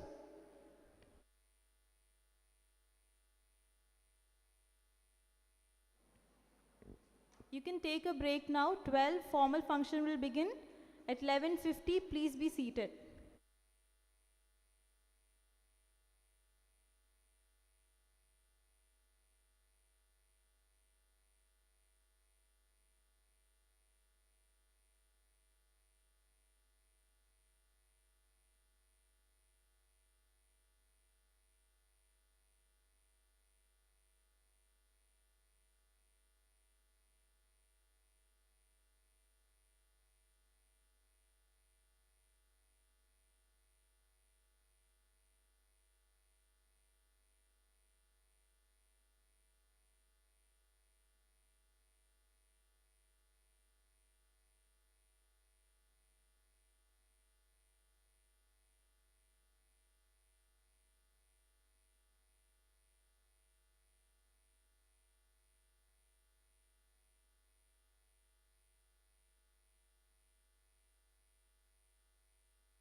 I request everyone should back at sharp 11:50. I request all the students, you should reach back to the auditorium at sharp 11:50. We have the formal function. So I request all the students who are going outside have to enter the auditorium before 11:50. The attendance will be taken again at 11:50. I request all the students, please note, the attendance will be taken again at sharp 11:50. I request all the students should reach back to the auditorium at sharp 11:50.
Students, shortly we will be starting with the inaugural program, so I request you to kindly take your seats.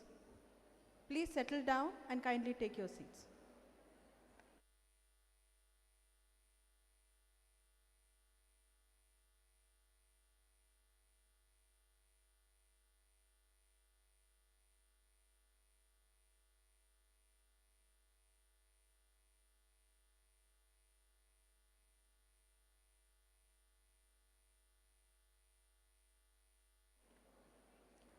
I request all the program coordinators to kindly ensure that the students are back into the hall.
Students, please be seated. The program will intimate shortly. Those standing and talking in the sides, please be seated.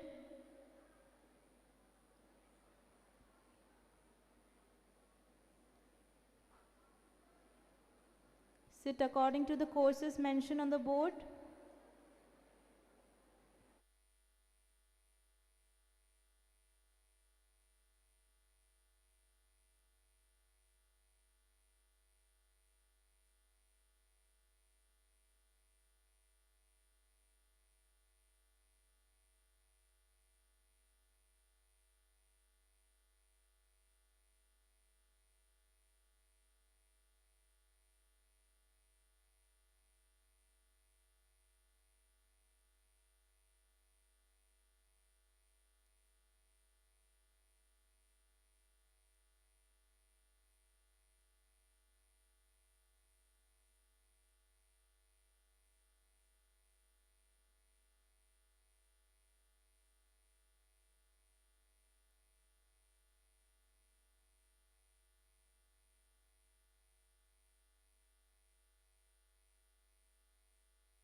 Students, settle down fast.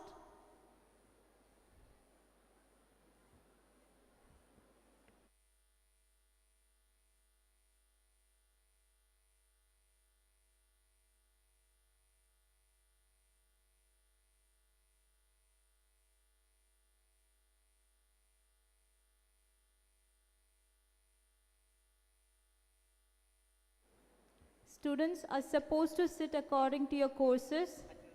Attendance will be taken accordingly. You're supposed to sit wherever your courses are mentioned.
Students, the dignitaries have arrived for the inaugural function.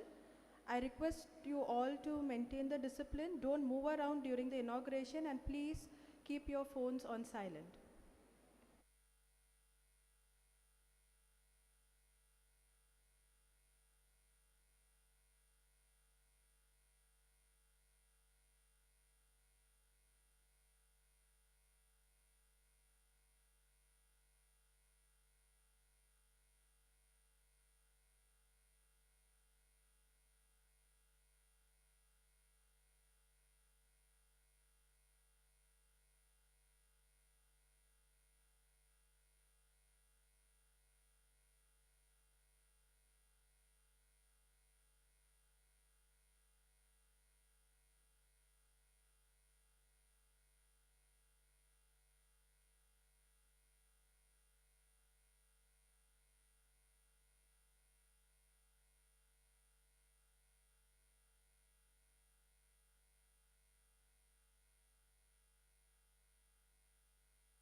A warm good afternoon to all present here.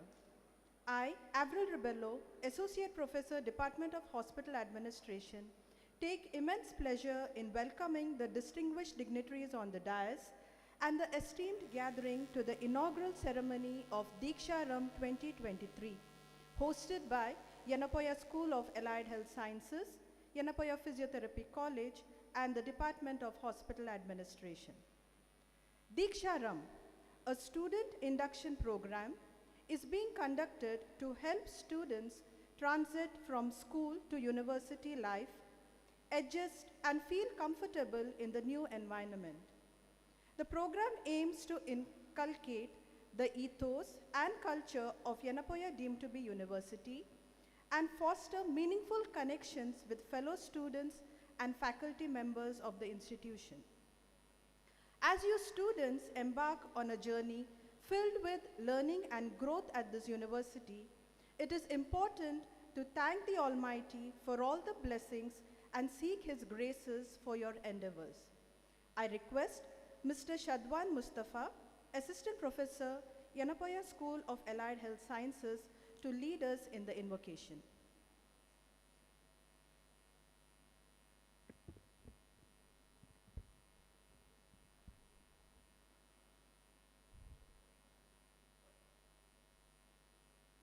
أعوذ بالله من الشيطان الرجيم بسم الله الرحمن الرحيم اقرأ باسم ربك الذي خلق خلق الإنسان من علق اقرأ وربك الأكرم الذي علم بالقلم علم الإنسان ما لم يعلم كلا إن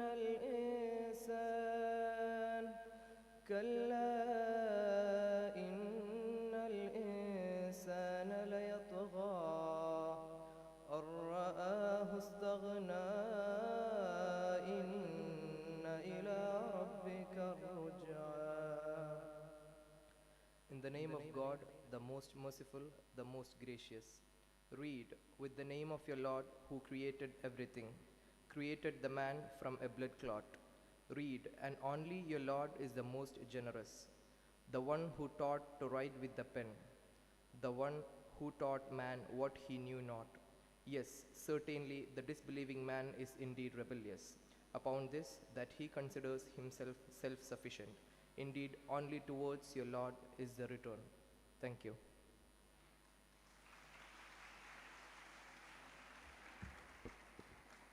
Thank you, Mr. Shadwan.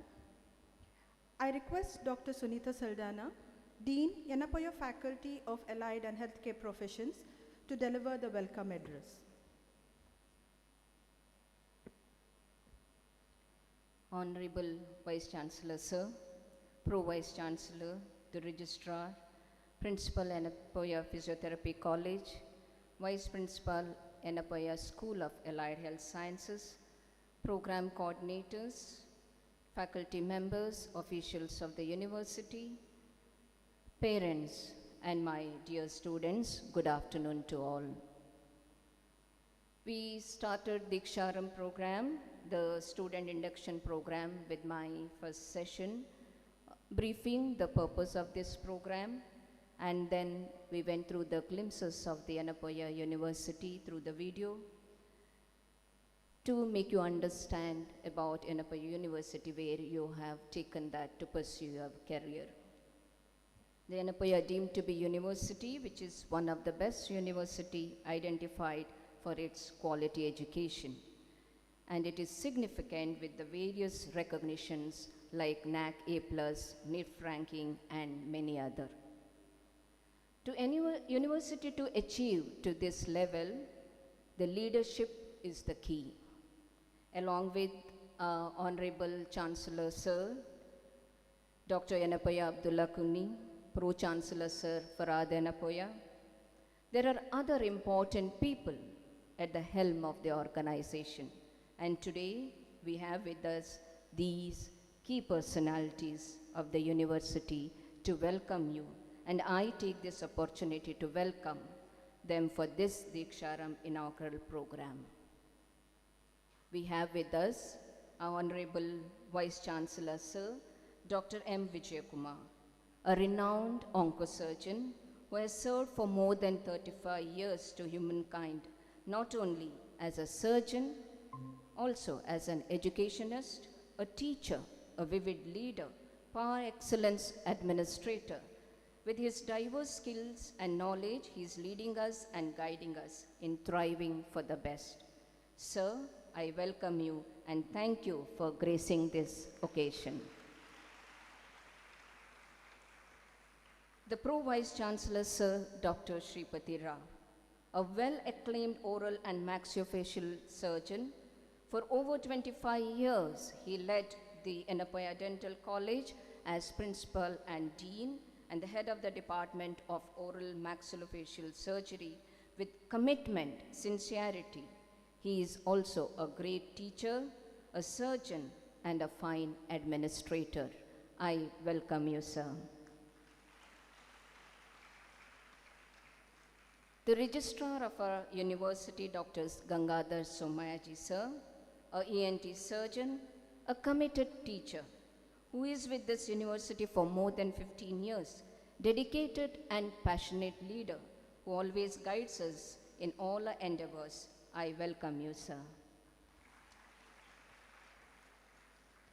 Dr. Nandish, Greetings the from controller of Yenepoya examination, and a very professor warm of dental material, welcome to having Deeksharambh 21 plus 2023. years of teaching At the very experience, outset, and now I as extend controller my of heartiest examination, congratulations to he all the manages students. meticulously and I thank you efficiently for choosing all our the institution examination-related for your onward activities. journey We to welcome you, fulfill sir. your ambitions.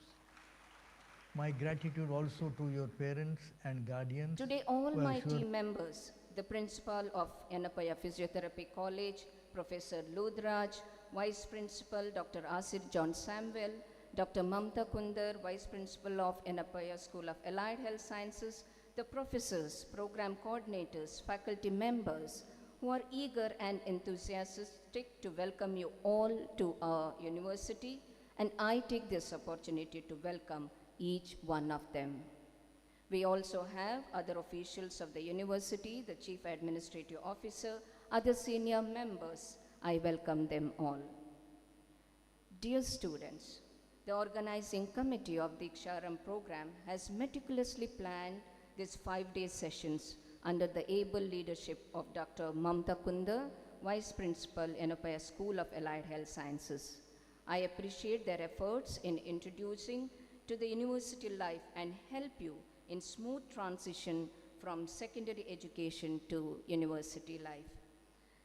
This program is structured in such a way so that you to understand the culture of this institution, what is expected out of you as a student. Further, it will give you an opportunity to know your fellow colleagues. It will help you to build a bond with them. This program will also help you to know your faculty members, your institute, and the whole purpose is to make your educational experience lively and fruitful. Once again, I welcome you, dear students, and the parents who are watching this program through YouTube Live. Welcome to one and all.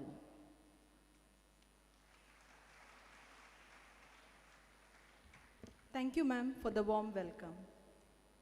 Light and brightness has always been associated with positivity and motivation and is seen as the harbinger of good. We will now have the lamp lighting ceremony, and to do the honors, I request our distinguished dignitaries to kindly come forward and light the lamp.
A big thank you to our esteemed dignitaries for doing the honors.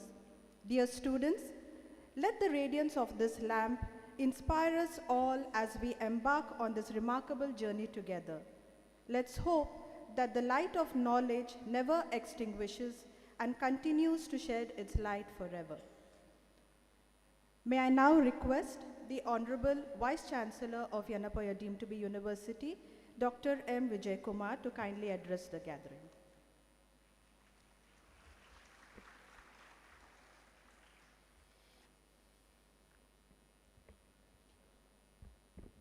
Very good afternoon. Good afternoon. That's how I wake up when I go to take class. The first thing I say good afternoon is not for saying good afternoon, to wake you up so that you will listen to me at least sometime. Respected Pro Vice Chancellor of the University, the Registrar, Controller of Examination, the Dean of Allied Health Professionals, the Principal of Physiotherapy College, and all the teachers and staff members, and more importantly, the students who have assembled today to take a journey in our university to become another Yenepoya. Welcome you all to this campus, to this program, and I wish on behalf of the university all the very best and good wishes from our side and prayers for you. Having said that, you should know where you are sitting here. This is one of the campuses where we started Yenepoya University. I took over as University Vice Chancellor about 8 years ago. We had only 4 colleges. One of them is, of course, physiotherapy, nursing, dental, and medical. Allied Health Sciences was there, and it was at that time attached to the medical college. And now that the Government of India has made it a separate faculty as Allied Health Professionals, we started it as faculty and then started a separate college at Mudipu, which is about 3 kilometers from your place, which you will be seeing.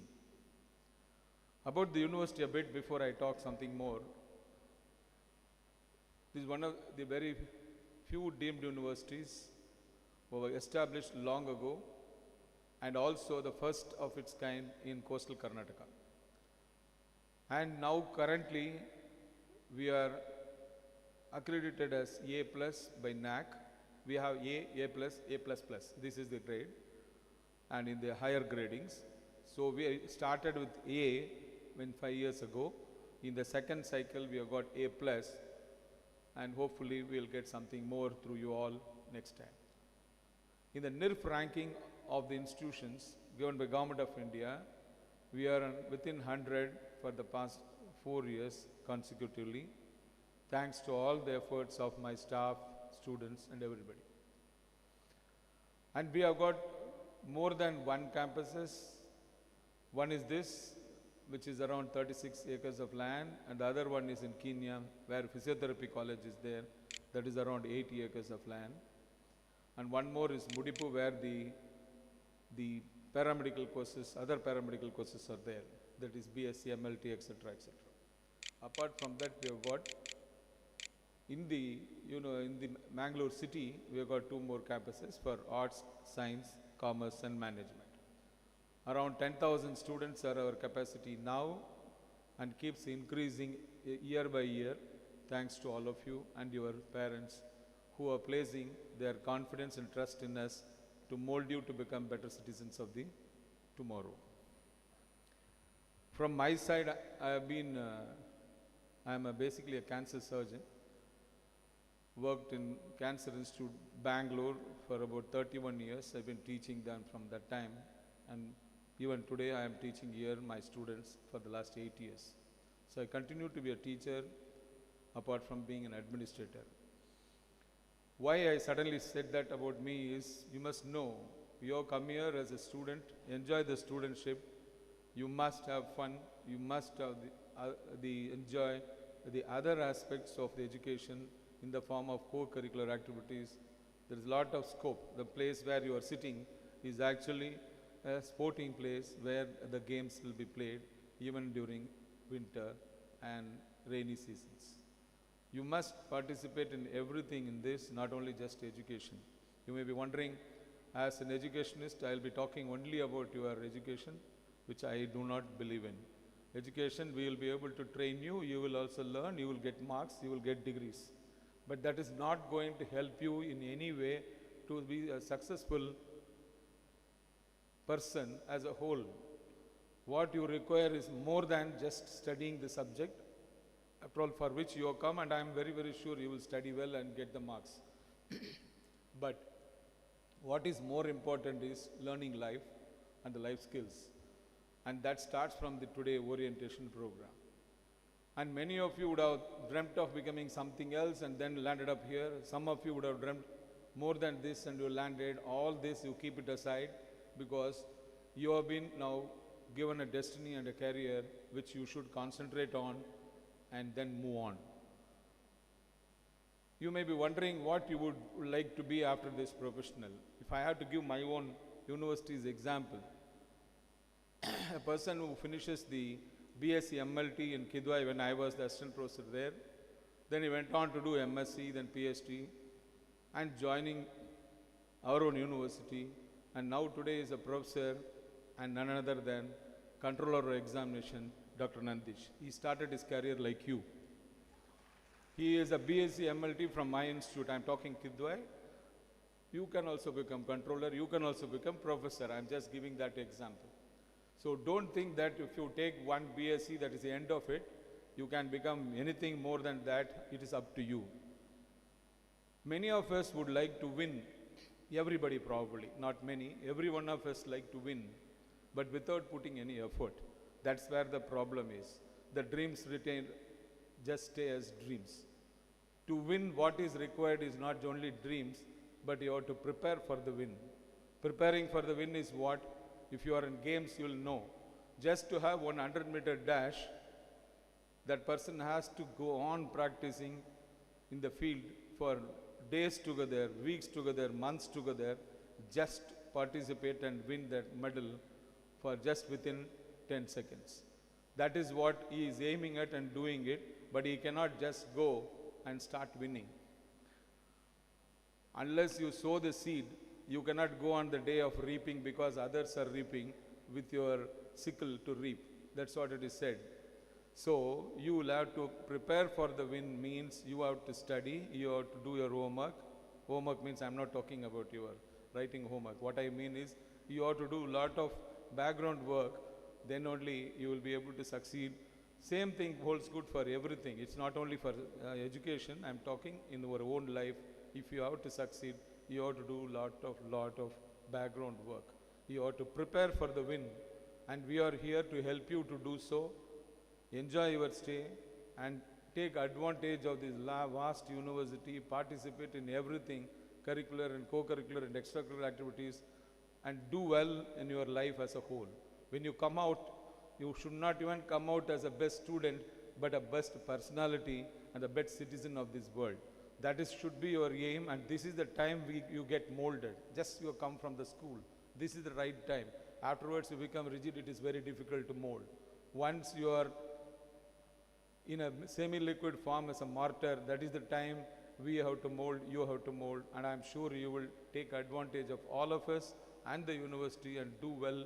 And the university is always open for you. If there is any issue, anything, you have to first contact your mentors and your principals, and beyond that you want our help, university.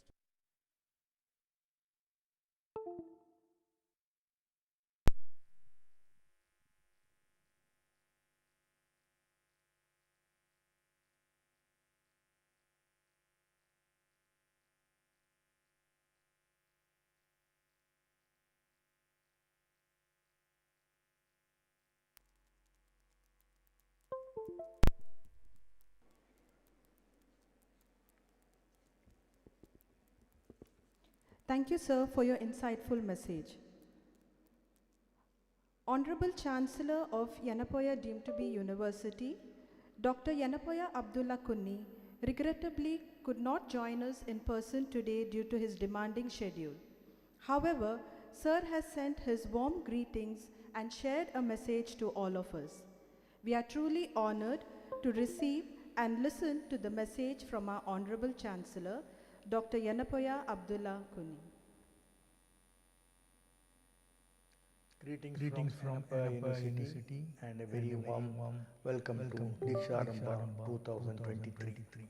At the very outset, I extend my heartiest congratulations to all these new students.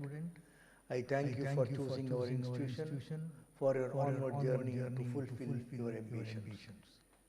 My gratitude also to your parents and guardians who have surely played a vital role in helping you to make this decision. It's my earnest appeal to these parents to continue to be in touch with the progress and achievements of your children with the same care and enthusiasm. The purpose of this program is to help new students adjust and feel comfortable in their new environment. It's also an opportunity to enlighten you about the infrastructure and the faculty and the many opportunities available on the campus. Today there is much scope for extensive career opportunities, but you must remember your success calls for discipline, dedication, involvement and perseverance. Over and above all, you must show respect to your teachers. Without their blessings, you cannot successful in your career. We are highly dedicated faculty and teaching staff who are committed towards providing you quality education.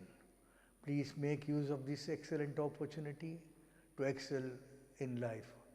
I wish you all the best for your future. Thank you. We extend our heartfelt thanks to our Honorable Chancellor, Sir, for his constant support in all our endeavors.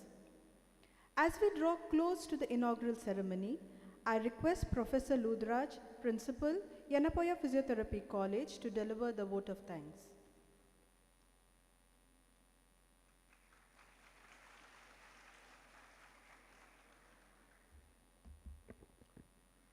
Good morning, respected dignitaries on the stage and everyone over here in the front of me. I am very glad to be in front of you on this very special day of the beginning of your professional life. I would like to express my sincere gratitude to all of them who have staged this event in a very graceful and successful manner. First of all, we would like to take this opportunity to thank our Honorable Chancellor for giving us precious time to address you all virtually. He has made his presence through his inspiring and motivational speech. Our Chancellor as well as the Pro-Chancellor have given us a very great platform with state-of-art facilities for all the student community who have joined us from different walks of life to pursue their professional as well as the life education at Yenepoya. And today we have with us our beloved Vice Chancellor, Honorable Dr. M. Vijay Kumar, and it's not so easy for him to be away from his uncertain schedule, and even today he is directly from the airport to address us. He has considered and shown all his support through his presence. He is a great teacher and gives the utmost priority to teach his students amongst all his busy schedule even today. He has given you all the spark through his endearing speech. We thank you, sir. It's our great fortune that we are blessed to have a very, very supportive Pro-Vice Chancellor among us, Dr. B.H. Sripati Rao, sir. He's a person who is always offering his time and support for the growth of the faculty of allied health care professions as well as all other professions at the Kulur campus as well as the Ayush campus. We thank you, sir, for your great presence with us. At this moment, I would also like to thank our registrar, Dr. K.S. Gangadhara Somayaji, for having his time with us and greeting us all on the very first day on this Deeksharambh. We thank you, sir. And another great person who is with us today, as our Vice Chancellor mentioned, Dr. Nandish, the Controller of Examination of Yenepoya deemed to be University, to have his time and presence with us. We thank you, sir. And I would like to sincerely acknowledge our Dean, Dr. Sunita Saldana, the Dean of the Faculty of Allied and Healthcare Professions. She has handled it well with her own way of successful management skills. We thank you, ma'am, for all your support and encouragement. I would also like to thank our Vice Principal of Yenepoya School of Allied Health Science, Dr. Mamta, the Coordinator of Hospital Administration, Ms. Avril, and the Coordinator of Public Health, Mr. Amrit, and the HOD of the Occupational Therapy Department, Dr. Deepa Pradhan, and all other teaching as well as the non-teaching faculty of Yenepoya School of Allied Health Sciences and other departments and Yenepoya Physiotherapy College for their continuous work with great efforts. We thank you for staging this event so successfully. And without the support of various departments like PRO, the printers, IT, Sri Shuksagar, maintenance and transport, this event cannot happen. We would like to acknowledge all their works at this moment with our fine expression of gratitude. And above all, you students are the strength of any institutions by all the means. The thirst and the quest, what you will show, will make all the faculty to go too far beyond their levels and render the satisfaction to make you all the best professional in the future. So, I would like to thank all your parents for trusting us and sending you all over here. And please be sure to witness the success of your education. I would like to tell this to your parents who are seeing this event on live. And my sincere apologies if I have missed anyone for expressing my gratitude. Thank you very much. Thank you. And I would end saying this: opportunities will not happen. You need to create it. You have got the best opportunity now in your hand. Please utilize the most out of it and come out successfully. Thank you very much. Thank you.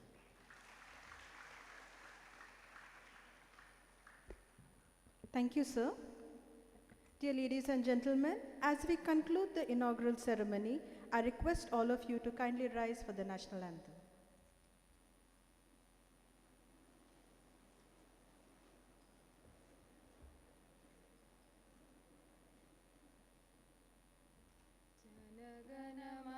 अधिनायक जय हे भारत भाग्य विधाता पंजाब सिंध गुजरात मराठा द्राविड उत्कल बंगा विंध्य हिमाचल यमुना गंगा उच्चल जलधि तरंगा तव शुभ नामे जागे तव शुभ आशीष मागे गाहे तव जय गाथा जनगण मंगलदायक जय हे भारत भाग्य विधाता जय हे जय हे जय हे जय जय जय जय हे।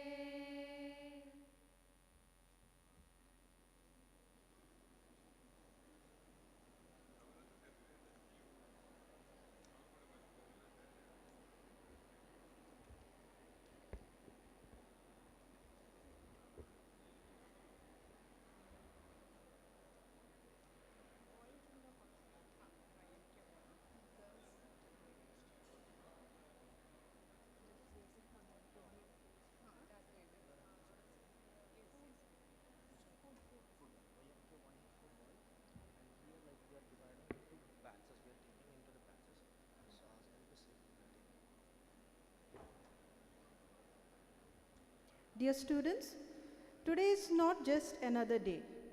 It's a new opportunity, a new chance, a new beginning, first day of your university life. Embrace it and continue to carry the spirit of today's event in your hearts. Have a wonderful day ahead. In continuation of the program, now we would break for lunch. I request all the girls to be seated, and the lunch will be served for the boys at the hostel. So the coordinators will lead the boys batch-wise to the hostel. So please maintain discipline.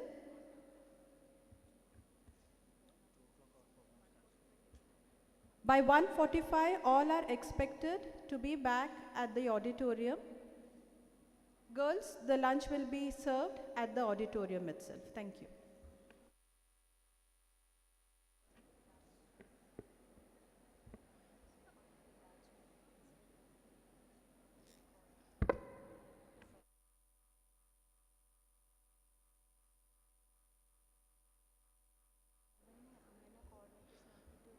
I request all the coordinators, please assemble in the front to take care of the students for the lunch. And I request for the boys, Mr. Unikrishnan, to take the boys for the YMK1. All the boys who are sitting can move from the right side in a line. I request the boys who are sitting from the front can move to outside the auditorium. I request all the boys to maintain the discipline while having the food. So the food will be served in YMK1 for boys. I request the coordinators and Mr. Unikrishnan to look over for the lunch. And the girls from the anesthesia voting, I request the program coordinators to take care for the lunch. For the girls, we have arranged in 3 counters.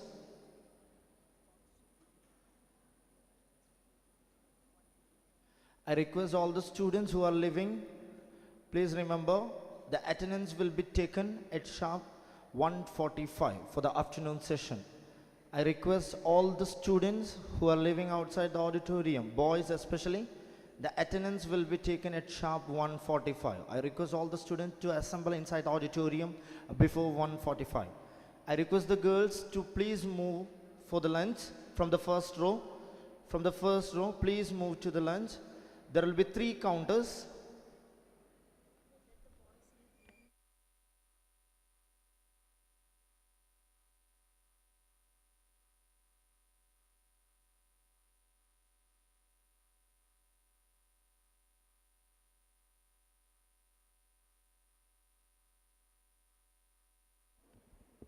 Lunch for staffs are arranged in the underground.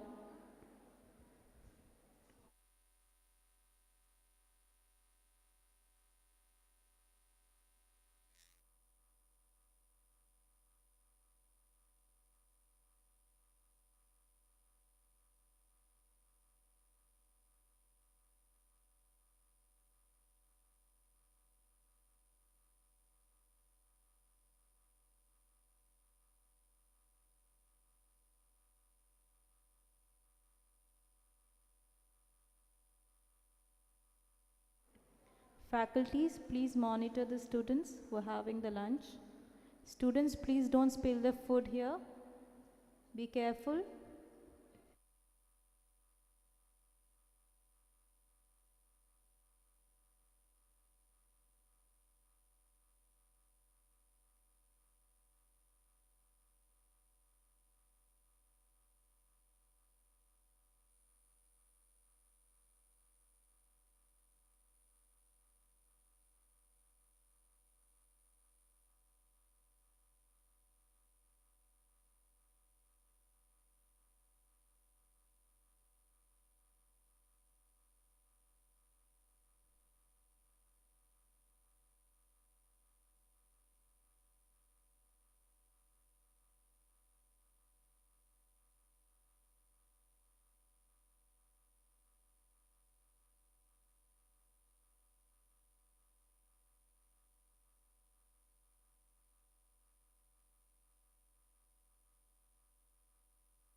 Good afternoon.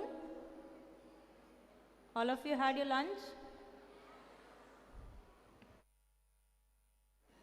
We'll start our session shortly. Speaker is on their way. Please settle down fast.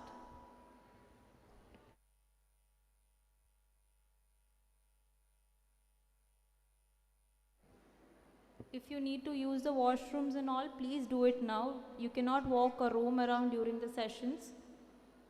I repeat, please use the washrooms now. You can't roam around during the sessions.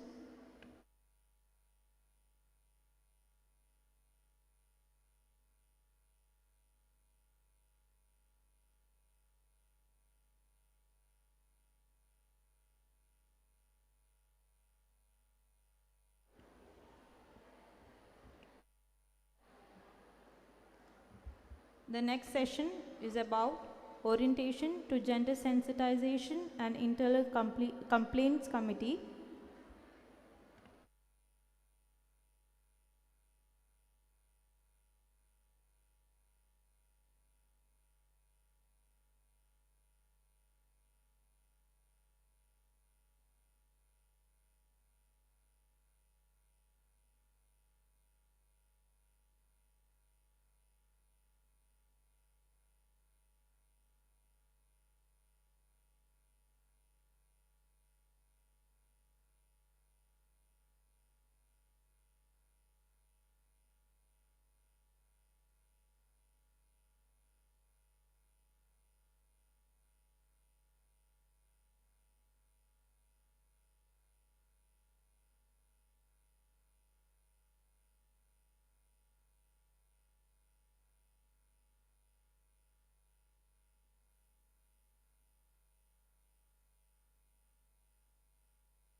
Faculties, please note you can take the afternoon attendance.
Students, your attendance is taken.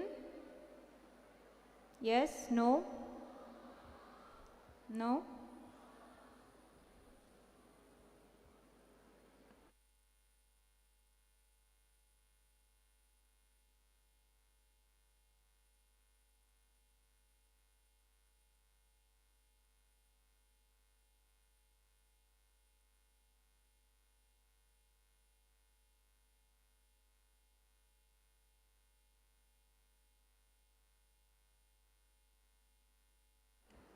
Okay, good afternoon.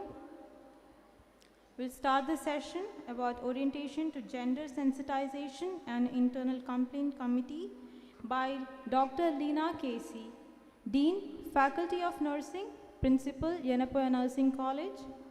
She did her BSc from the Government College of Nursing, Bangalore, MSc Nursing from Father Muller's, and she completed her PhD in nursing for the specialization in nursing community health. From 2017 till date, she is serving as the Dean Faculty of Nursing, Principal, Yenepoya Nursing College. Ma'am, I would like to call upon you. Please take over the.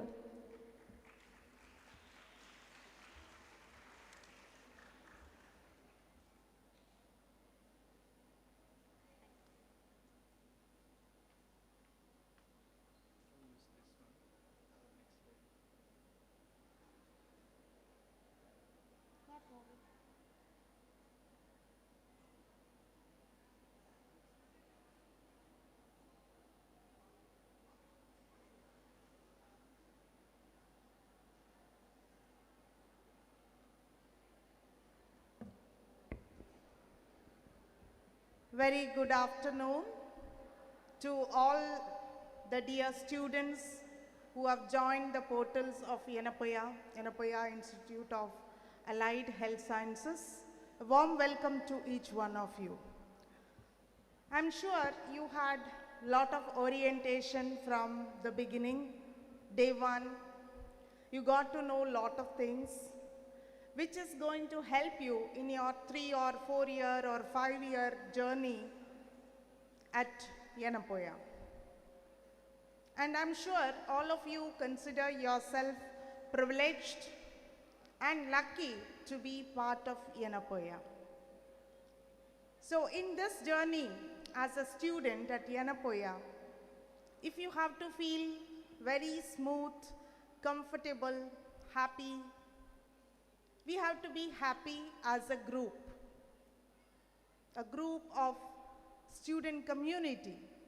And this happiness and responsibility we are entitled to spread across various communities and society from which we come. And then, as the privileged few who entered the portals of higher education, that of a university, all of us have responsibilities to be responsible citizens and protect ourselves and protect others, so that all will be able to fulfill the responsibilities given to them and play a constructive role in the society. Why I'm talking like this is because now we are living in a challenging world, and all of us need to be prepared, all of us need to be careful in order to have a smooth sailing in any place. And we need to follow certain rules, regulations, guidelines. We should be aware. We shouldn't be ignorant of basic things in life. And I'm talking about prevention of sexual harassment. Now, this is a very sensitive topic, and I'm sure many of you would have watched the viral video of the Manipur girls being gang raped or sexually assaulted. It's fresh in our memory, and it is sad that as a civilized society, we wanted a viral video to touch our conscience. But if we were to be responsible, if we were sensitive enough, even little effort of creating discomfort to a colleague, to a villager, to a girl or a woman, anybody would resist. It is said we had lot of men in the mob, thousands of them. Not even one man stopped. Few men could join together and stop this act of violence. We also hear that there were a lot of women. Surprisingly, even they didn't protest against such act. So how can we live in this society? It's a question that we have to ponder upon. And we don't want any such incidences to happen in our university or in our neighborhood. So let us be aware of what is sexual harassment. It's not just to put men into a wrong place or find fault with men. We have equal number of boys and girls in this campus, and we want each of our girls to be protected from sexual assault. We also want all our boys to be protected from any such allegations. No boy should get an allegation that he has sexually assaulted a girl. To know that, we need to know the sensitivities of what is sexual harassment. Many times, people try to take it very casually, thinking that it is only rape which is sexual assault or sexual harassment. But there are different forms to sexual harassment, and sometimes people may be unintentionally, not unintentionally, I mean unknowingly may be committing this sort of errors. So let us learn each one of the clause under sexual harassment. I am from the Committee of Prevention of Sexual Harassment at Workplace, the Internal Complaints Committee or the Internal Committee of Yenepoya University. We have team members, both men and women. So don't think that it's going to be one-sided. Anything happens, we will protect the girl or support the girl. We have good number of men in the committee. We have an external committee member. So we are a statutory committee, and our role is to sensitize people about prevention of sexual harassment. In case sexual harassment has happened, what to do and how such complaints will be addressed. So talking about sexual harassment means it's a physical contact or advances or demand or request for sexual favors. You know what is physical contact? Physical contact need not necessarily be the sexual act. Physical contact is any contact that is physical in nature, which is not tolerated by the girl. Some of your friends may like being patted, held like this, holding hands, touching in different ways. But don't ever think that every girl will tolerate this. It may be okay for girl A, but it is not okay for B. So don't generalize that all girls will enjoy these sort of behaviors. So therefore, please be mindful of the way in which you make physical contact. Always have that safe distance from the other member. And if somebody says no, you have to accept that. So this is something that is very basic. Making advances. What do you mean by making advances? You see it in movies where the hero will make advances towards the heroine and her friends. The heroine resists, Later the heroine will also start enjoying, hero will start enjoying, then they are friends forever. But this is not the case in reality. Don't ever try to do this with the girls around. If the girl says, no, I don't want to be followed, I don't want to have any unwanted attention from you, please take care of it. That is about not showing advances. Or demand or request for sexual favors. You do this for me so that I will do this for you. You drop me every day so that I will give you this. Any demand for sexual favors could be a problem.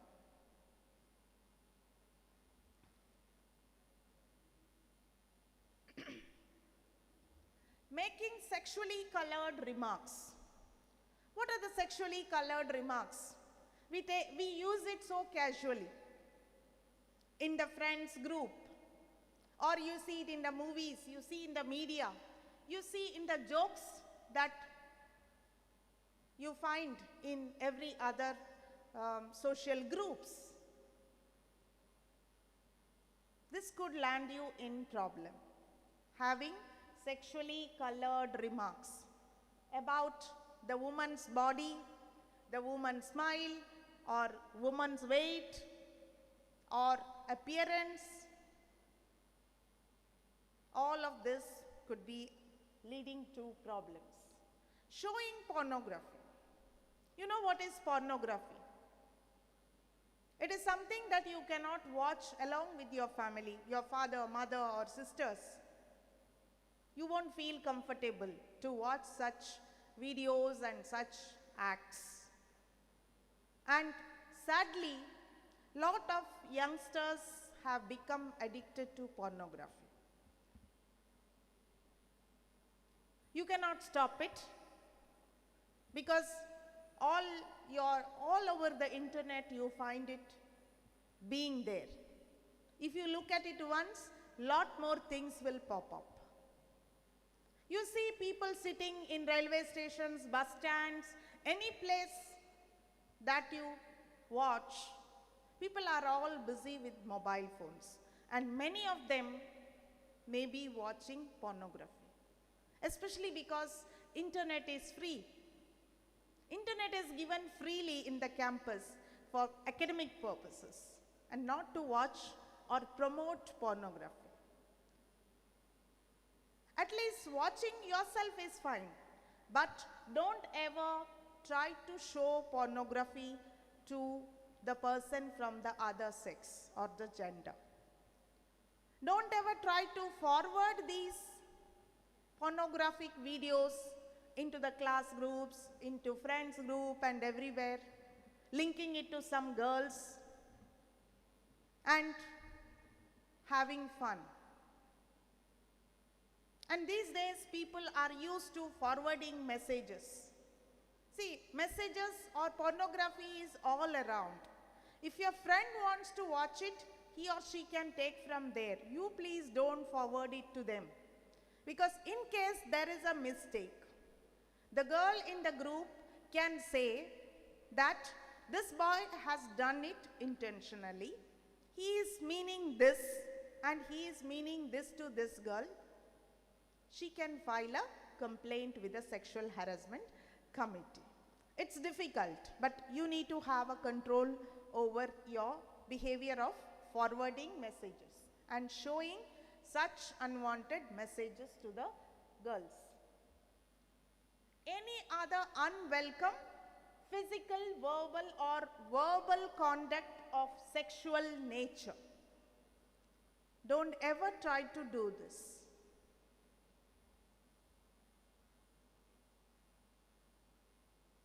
Sexual or indecent gestures and indication. Indirectly trying to say that you need sexual favors.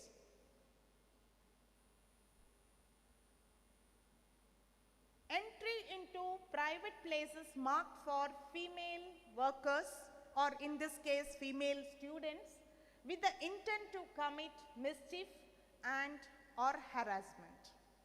Now, all of you, when you visit your college, the Allied Health College or wherever you are placed for your classes, in each of these buildings we have boys common room and girls common room. Boys have no place, no need to go near girls common room or ladies common room or ladies waiting room or ladies toilets. You may be friends. As classmates, you are very friendly, there is nothing wrong. But then, if you are found in a wrong place, at a wrong time,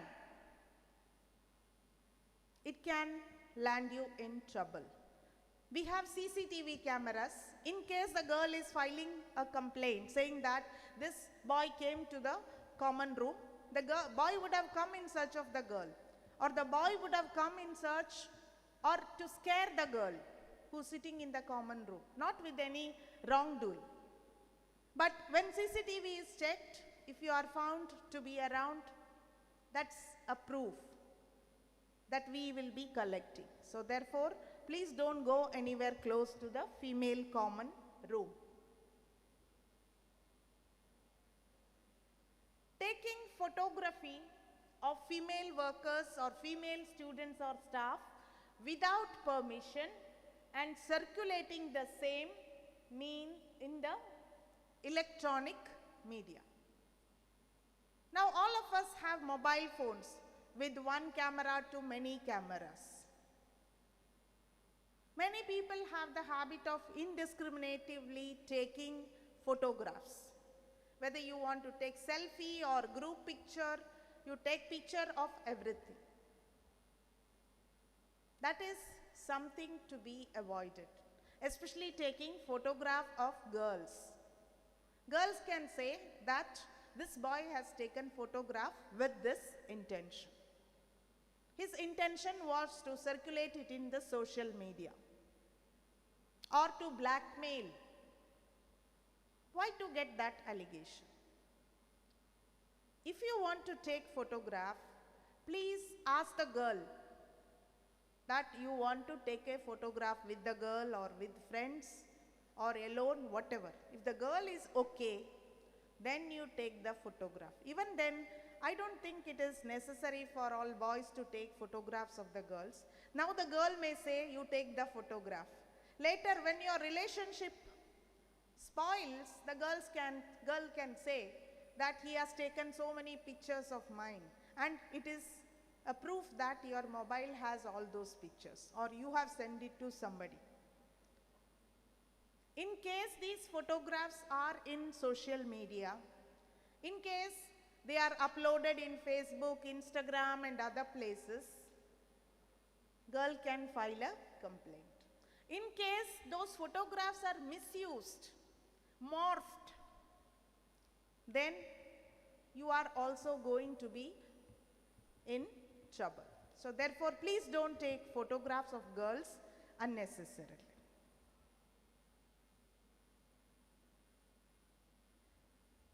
And when I say photograph, you shouldn't be taking photograph of the patients who are admitted in the hospital. There is a female patient, you take photograph. You cannot take even male's photograph. You shouldn't be taking photographs because the patients have their rights. One more thing that we need to keep in mind is, all of you are healthcare students. You will be coming in contact with patients who are admitted in the hospital, in the OPDs. You will be examining them, you will be helping them. But if a male is going to do anything with a female, it's always good that you take the staff nurse or your colleague or somebody to be there with you when you do an assessment or when you do some history collection or some treatment. Because patients can also file a complaint saying that so and so staff is harassing, or the touch was inappropriate, the questions were inappropriate. So all of these things can be taken care so that you will be saving yourself. Now we are a committee All our details are given in the university website. You go to admission and then you have internal complaints committee listed there.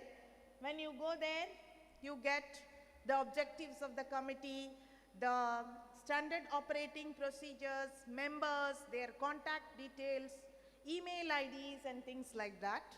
It will also have posters of what is sexual harassment more in detail, which we have already displayed in different colleges under Yenepoya, including Allied Health College.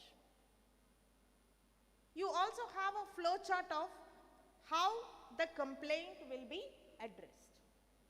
So here we also have a complaint lodging system online using Google Forms. So you can give your details like campus ID, which college, and that there is a harassment. But coming to the details of it you cannot enter here. You have to physically come to us and file a complaint. If the girl is filing a complaint, the girl should be giving the details, identification, phone number, email and other things, which batch, which college, and then date, what is the situation or the context of harassment, and who were people around, who are the witnesses, what happened exactly. You can even submit proof, WhatsApp communication or your email communication or telephone communication, whatever proof you want to attach, it has to be attached. Once you file the complaint with us, now we have to call the accused. Accused is the boy who has allegedly done this mistake. Boy will be given a copy of the complaint. The boy is supposed to answer to every allegation that is made by the girl. And then boy will also get 7 days to respond to this allegation. Boy can also submit the proof saying that it is not that I have done this, the girl has asked for this, girl has sent this and all that. All those proof can be submitted.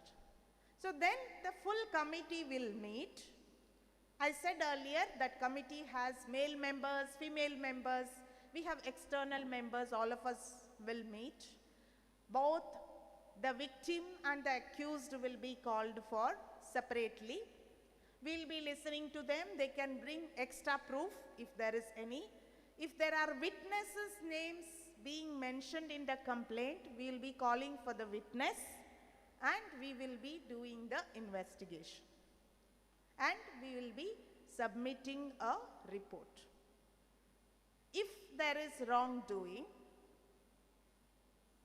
punishment could be suspension to rustigation from the university, so that you will not be able to study in the university thereafter. Now all the boys are worried, but girls also need to be worried if they are doing false complaint.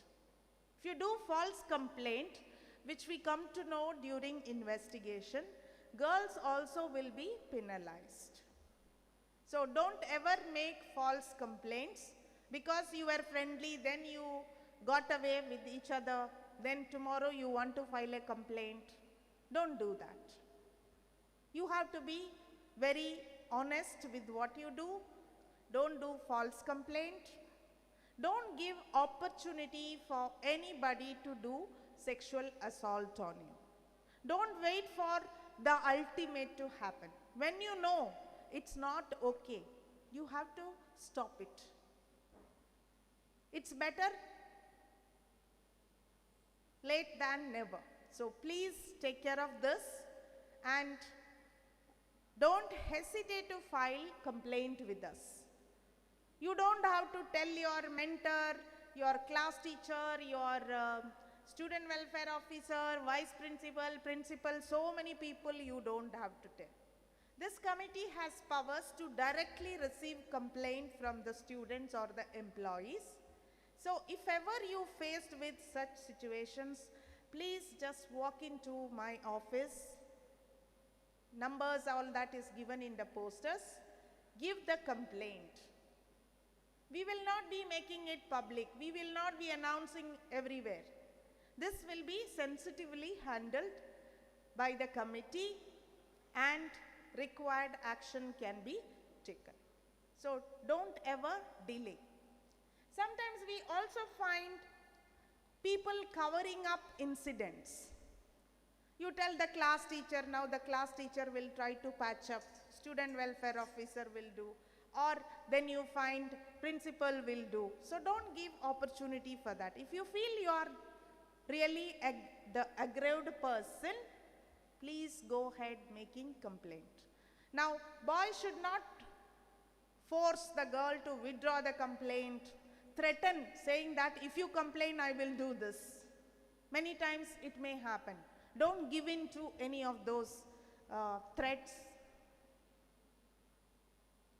Go ahead filing the complaint. Okay, so this is about Prevention of Sexual Harassment Committee. You have all the detailed posters displayed in the colleges. Please go through it. In every floor such posters are available. And in case you find somebody is victimized, now it's important for victims to be supported. In case you find some girl is suffering like this, you should be a well-wisher who will guide this girl, because the girl may not know what to do under the said circumstance. Support the victim, help her file a complaint. You don't have to write a complaint or tutor because you want to take revenge on the boy. Never do that. If at all there is something, that moment the girl may not be able to file a complaint, you please help the girl file a complaint. I'm not saying it's only the girls who can help a girl. Even boys, right thinking boys can also help the girl file a complaint if they find some wrongdoing is happening.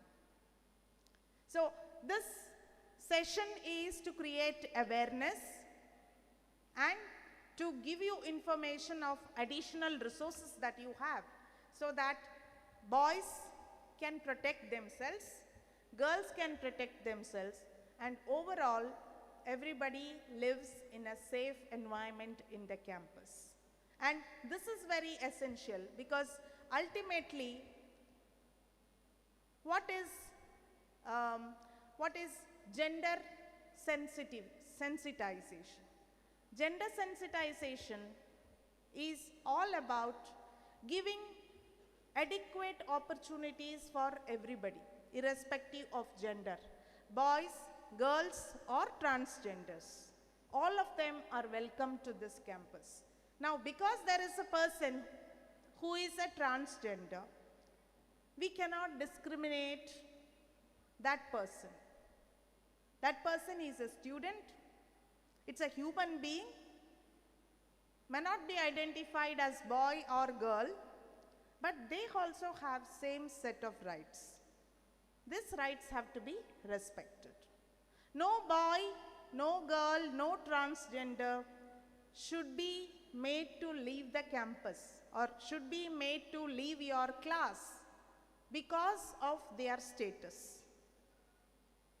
Because it's important to have peer support. If the girls in such large numbers are here today, and boys also are in this big numbers today, it's because of the support all of us have received. And if a girl has to reach this place, or a transgender has to reach this place today, they have faced more challenges than the boys sitting out here. The society is to your advantage. Everything is to your advantage, including families. Girls and transgenders have faced more hurdles to join a college. So let there be no boy who is hampering this progress of a transgender or a girl and making them leave the campus. Let us give opportunities for everybody so that we will be able to have a very inclusive society which will give opportunities equally to everybody. Just because girls or transgenders are educated, it doesn't mean that boys will lose jobs. Boys will never lose jobs because others are educated. And this change of sensitizing about gender should start from within. And if so many of the undergraduate students out here bring about a change in this mindset, your families, your sibling, your neighbors, your whole society will change, so that more and more girls and transgenders will be able to complete their studies. So that is what I am referring to through our gender sensitization cell, which also is headed by me.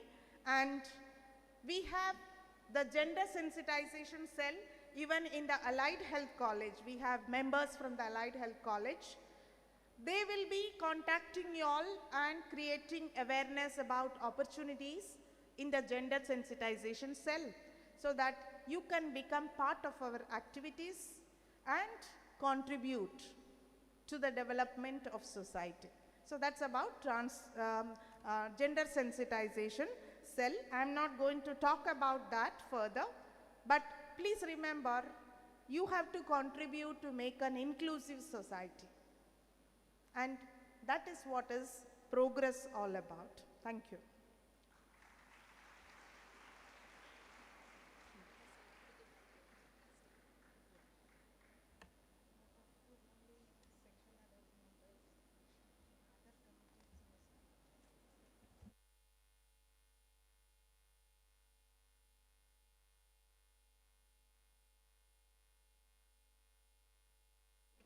I would like to call upon Dr. Akhila from the Department of Hospital Administration to present the certificate to Dr. Leena ma'am.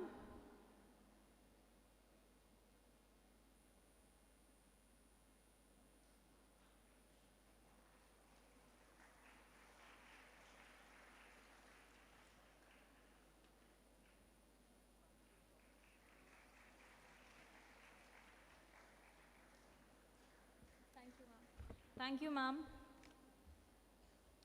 Now, the next session is about the orientation to library resources. We have Mamta Pramod Kumar, Chief Librarian, Central Library, Yenepoya deemed to be University, Assistant Professor, Department of Library and Information Science.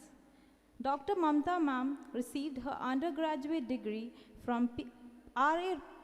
Podar College of Commerce and Economics, Mumbai, and postgraduate degree in Library and Information Sciences from SNDT University, Mumbai.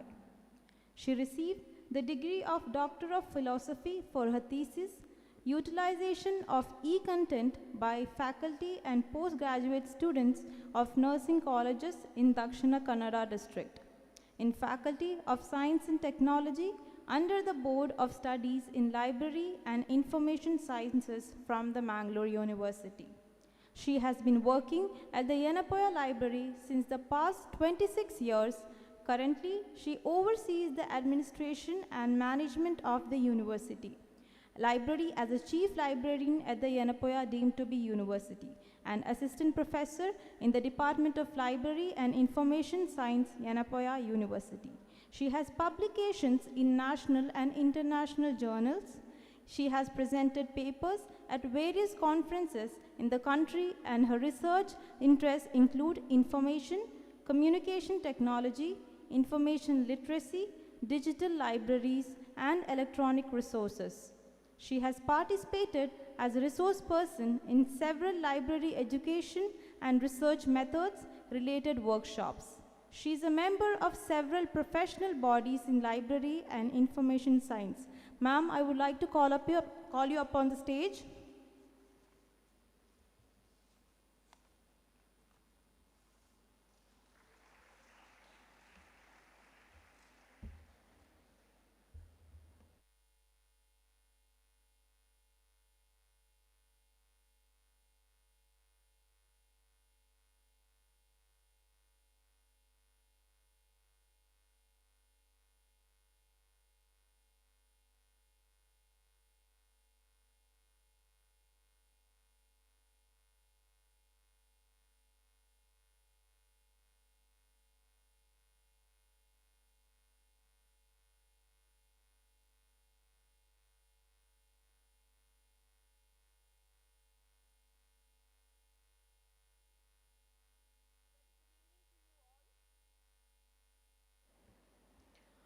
A very good evening to you all.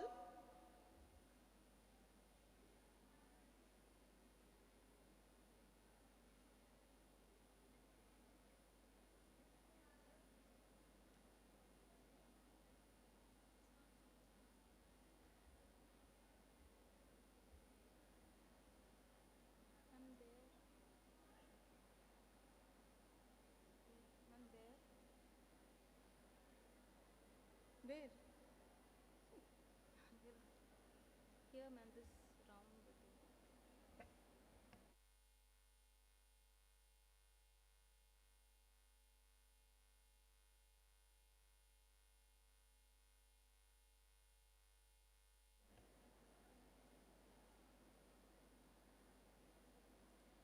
So first of all, a warm welcome to all the new students and congratulations for selecting our university for your course in Allied Health.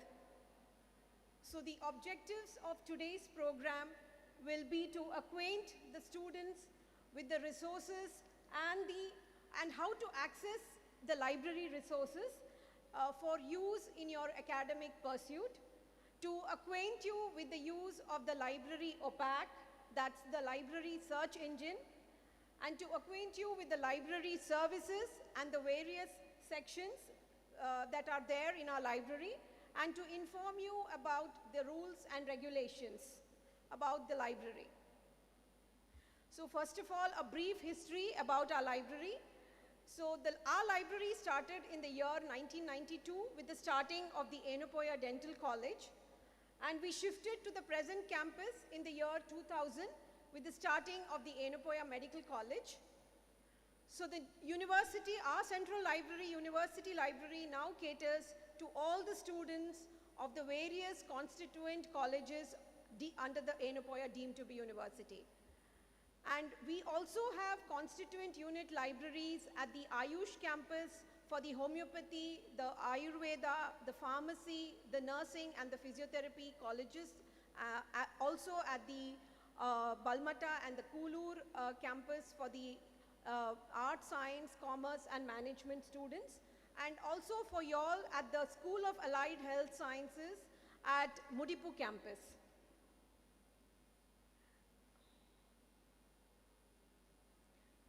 So today I'll be talking about the Central Library. So our Central Library is located in a separate wing in the academic block of the university campus.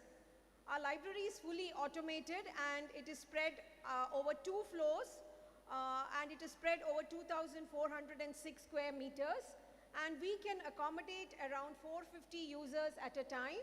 It is fully air conditioned, and we have reading halls separately for the postgraduate and the undergraduate students, as well as for the faculty members and research scholars. So this is a picture of the entrance to our library. So another picture. So you can see we have installed the RFID, that is the gates where whenever you take any resource from the library, you want to take them outside, and if you don't get them issued, there will be a beep sound.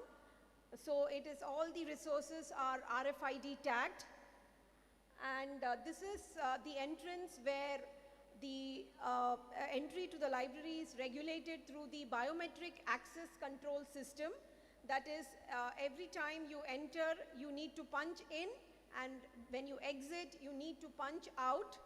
And the first time when you come, you have to register for this with your biometric data. And every time you come in and exit the library, please see to it and ensure that you punch in and punch out, because the daily biometric attendance is sent to all the heads of the institutions as well as to the hostel wardens. So please ensure that you punch in whenever you come to the central library. Please ensure that you do this. So this is the property counter. So you leave your bags and belongings here. Please see to it that you don't leave your valuables, your jewelry, or your costly instruments here. Library is not responsible for the loss of your belongings. Only bags, belongings, coats, lab coats, you can leave them here. And please, you can carry your mobiles inside, but please see to it that you keep it on silent mode.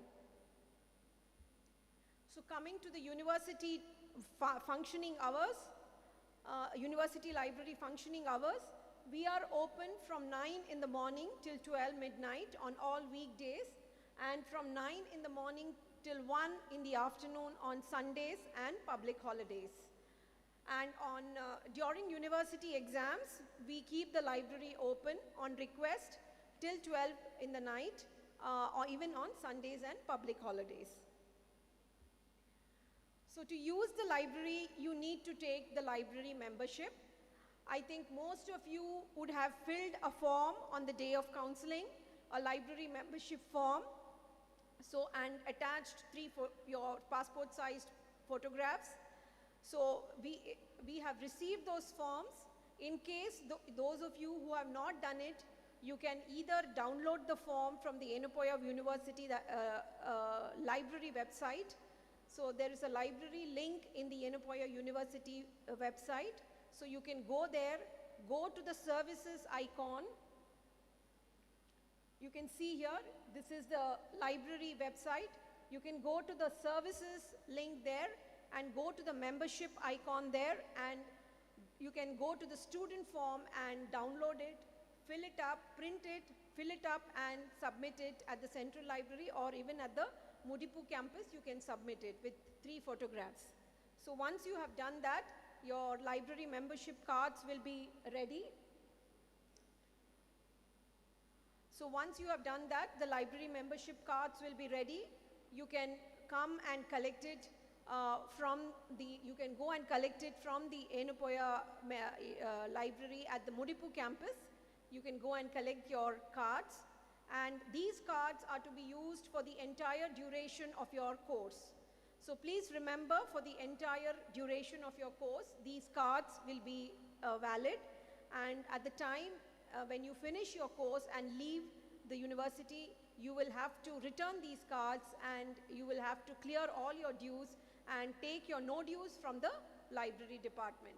So please ensure that you have the cards till the end of your course. In case you have lost them, you can always come and take a duplicate card. So coming to the resources, we have a hybrid library, that is, we have traditional print resources as well as the electronic resources like most of the libraries today. So we have the library, when you are want to use the library resources, you will have to use various tools to identify the resources in your academic learning pursuits. So you can use the library catalog. So now we have the online public access catalog, which is a search engine to see what books are available on a particular topic. We also have the electronic resources which are subscribed, and also we have an institutional repository we have developed where you can access the previous year's question papers, the dissertations, PG as well as undergraduate dissertations, faculty publications and old photographs. And then there are academic portals and search engines also. So what is a library catalog? So most individual libraries or academic libraries have catalogs which enable one to search the library's collection of books and other resources. One can usually search by using the author, in case you know the author or the title, or even a subject you want to type, you want to see what books are available on cardiovascular technology, or respiratory technology, or any other medical lab technology. You want to see what books are available, you can go to the OPAC on the library website. So this online public access catalog, that's the OPAC, it is a library search engine which will give you a simple author, title, keyword or a subject search. And as I said, it can be found in the library website of the university. That is the main university website. The library link is there, so you can go there. And also from the remote access. What we have done is we have provided remote access, that is off-campus access, to the electronic resources that we have, because these are normally IP enabled. These resources are all IP enabled, and normally one can access them only within the campus. But in order to facilitate students to access the resources outside the campus from their hostels or from their homes, we have provided off-campus or remote access through the MyLoft remote access tool. So this OPAC will give you details about the books and the non-books, and also the metadata, that is the publisher, the edition, and even the location where it is located, and also the status, whether it is available for issue, and so on. So this is a screenshot of the OPAC page. You can see under services, you can see the first link is the OPAC.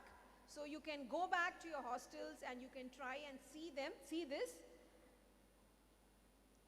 So coming to the resources, we have around 60,000 books, more than 60,000 books, which includes textbooks, reference books, the World Health Organization books, and other, even a book bank for certain categories of students. And other than the books for subject related, we also have books on multidisciplinary subject. Those of you who are interested to read books on recreation, for recreational purpose, you can also use them for recreational purpose. We have fiction, personality development, psychology, politics, and so on. And also there are journals. We have around 183 journals. So journals are primary sources of information where you have, normally you publish the research that you have done. So we have around 183 journals in print format in various faculties like medical, dental, nursing, physiotherapy, pharmacy, and homeopathy, Ayurveda, and even art, science, commerce, and management. All these journals are bound and they are preserved as archives, very useful for your literature search and literature review work when you're doing a research study. So all these archives are also available in the library. And then there are other resources, like we have theses and dissertations, we have daily newspapers, 13 newspapers we get daily in various languages like Malayalam, English, and Kannada, and also previous year's question papers and compact discs and DVDs. So then there are e-resources, as I said, electronic resources, which is available through the MyLoft also. So these are normally, the MyLoft registration and is normally given to the postgraduate students. If any of you are interested and want to use it, you can come and take your user credential from the library. I won't go into much detail into the steps how to get your user credential. Those of you who are interested, you can come to us. We will provide you with details about how to get your user credential to use the electronic resources. So this is the first step. You go to the MyLoft link and you select the institute, and once you have done that, you can, if you don't have an account, you sign up. Once you sign up, you'll get the sign up instructions. You need to fill a Google form, and once you have done that and submitted your details, you will get a welcome mail through which you can reset your password, and once you have got your username and password, you can log in using the institutional sign-in option. And this is a screenshot of the electronic resources MyLoft off-campus access page. And these are the resources that we have. So we have a lot of electronic resources subscribed for our library, and you can, whenever anybody wants to use it, you can either go to the website and you can log in, or else take the MyLoft access. So this is a screenshot of the National Cancer Grid, which we have access through to. We have around 110 e-journals and even e-books from this resource.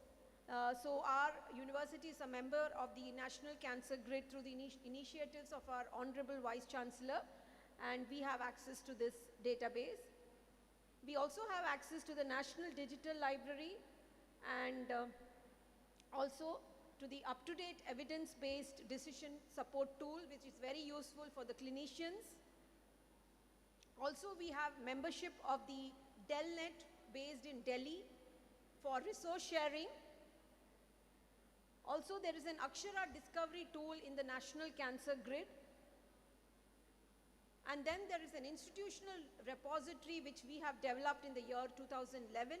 And we have question papers, as I said, right from 2012 onwards, and also the dissertations and faculty publications here. So these are the library services. So we have the circulation service where library membership cards will be given to you, and you can issue books from the library. You can issue a book for 3 days, and you can keep renewing it for thrice. And please don't keep the books overdue. Return them on time if you're not using it. And if you require them further, please come and renew the books. So books are issued. The Mudipu library is open from 9 to 4 p.m. and the central library is open from 9 to 12. So the central library, you can issue books till 8 p.m. on weekdays and 12:30 p.m. on Sundays and public holidays. And also the Mudipu library, you can issue books till the time the library is closed, that is maybe till 3:30. Users are advised not to issue books on others' names, that is, you have to use your own library cards, and reference documents like dictionaries, encyclopedias, yearbooks, journals are not issued outside.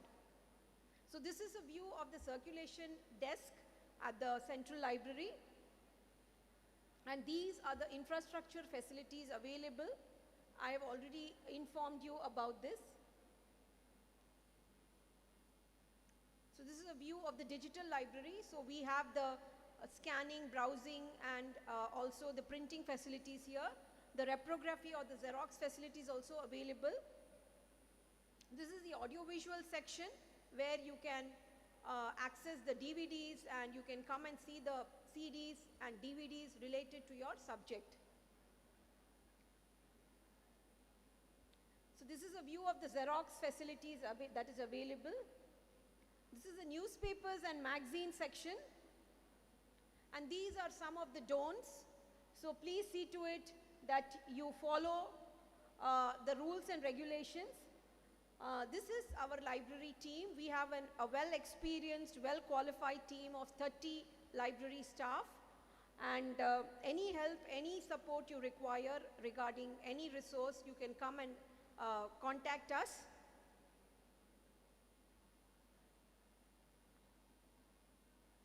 So these are the rules and regulations I have already told you. I will just read out the important ones. ID card is compulsory for students coming inside the library, and readers should not deface, mark, cut, mutilate, or damage library resources in any way. If anybody is found doing so, he or she will be charged the full replacement of the resource, cost of the resource. And newspapers should be used only at the newspaper desk. It cannot be carried inside and outside. And borrowers must make good the loss by replacing the library material. If they have taken a resource, if they have lost it, you have to make good by replacing it with the same edition or the latest edition. And duplicate library borrowers cards will be issued on payment basis. If you have lost the library card, you can take a duplicate card. And conversation and discussion disturbs the library ambience. So therefore, all are requested to maintain dignified silence.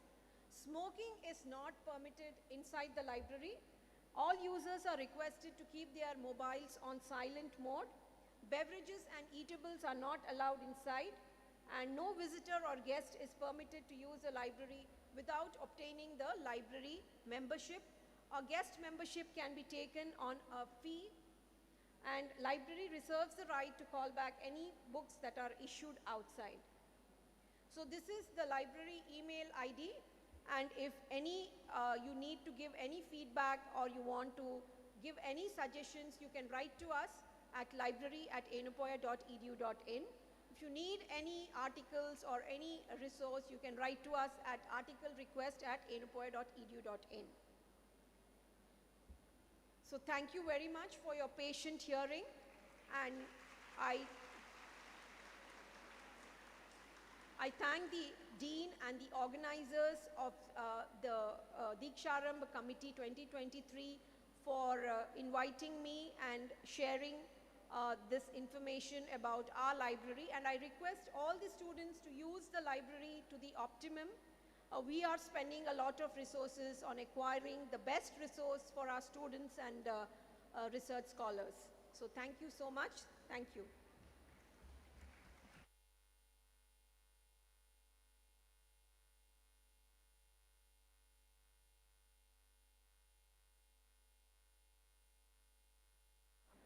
I would like to call upon Dr. Mamta Kundar to give the certificate to ma'am.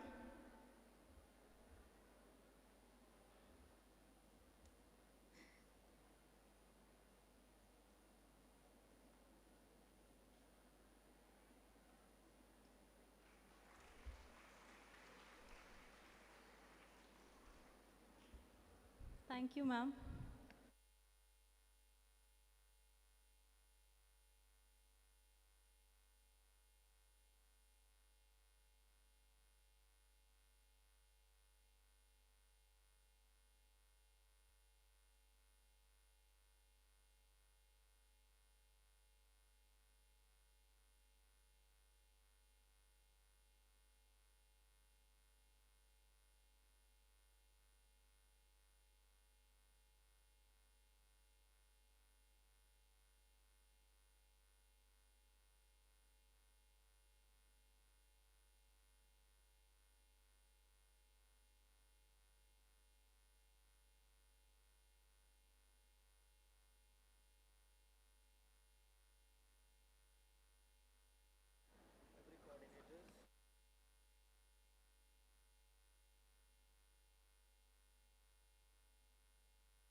Okay, today's session, we are done with today's session. All the coordinators will be sharing the program feedback form to the groups. Every student are supposed to fill the feedback form now itself.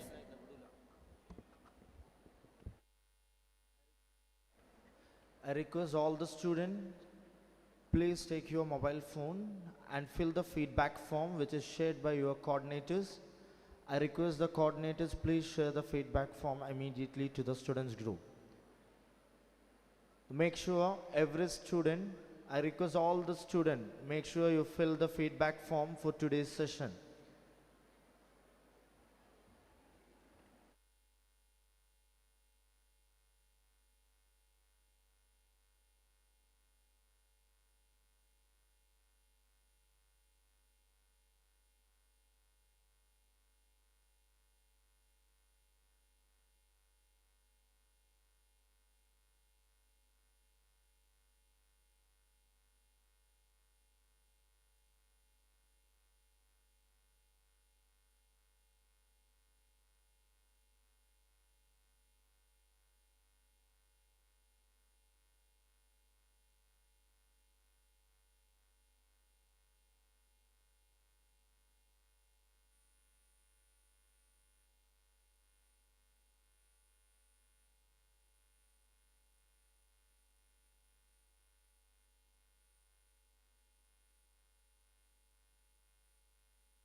We have someone to entertain us.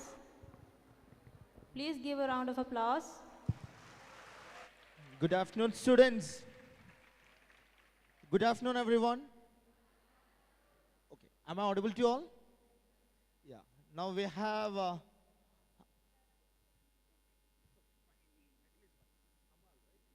So we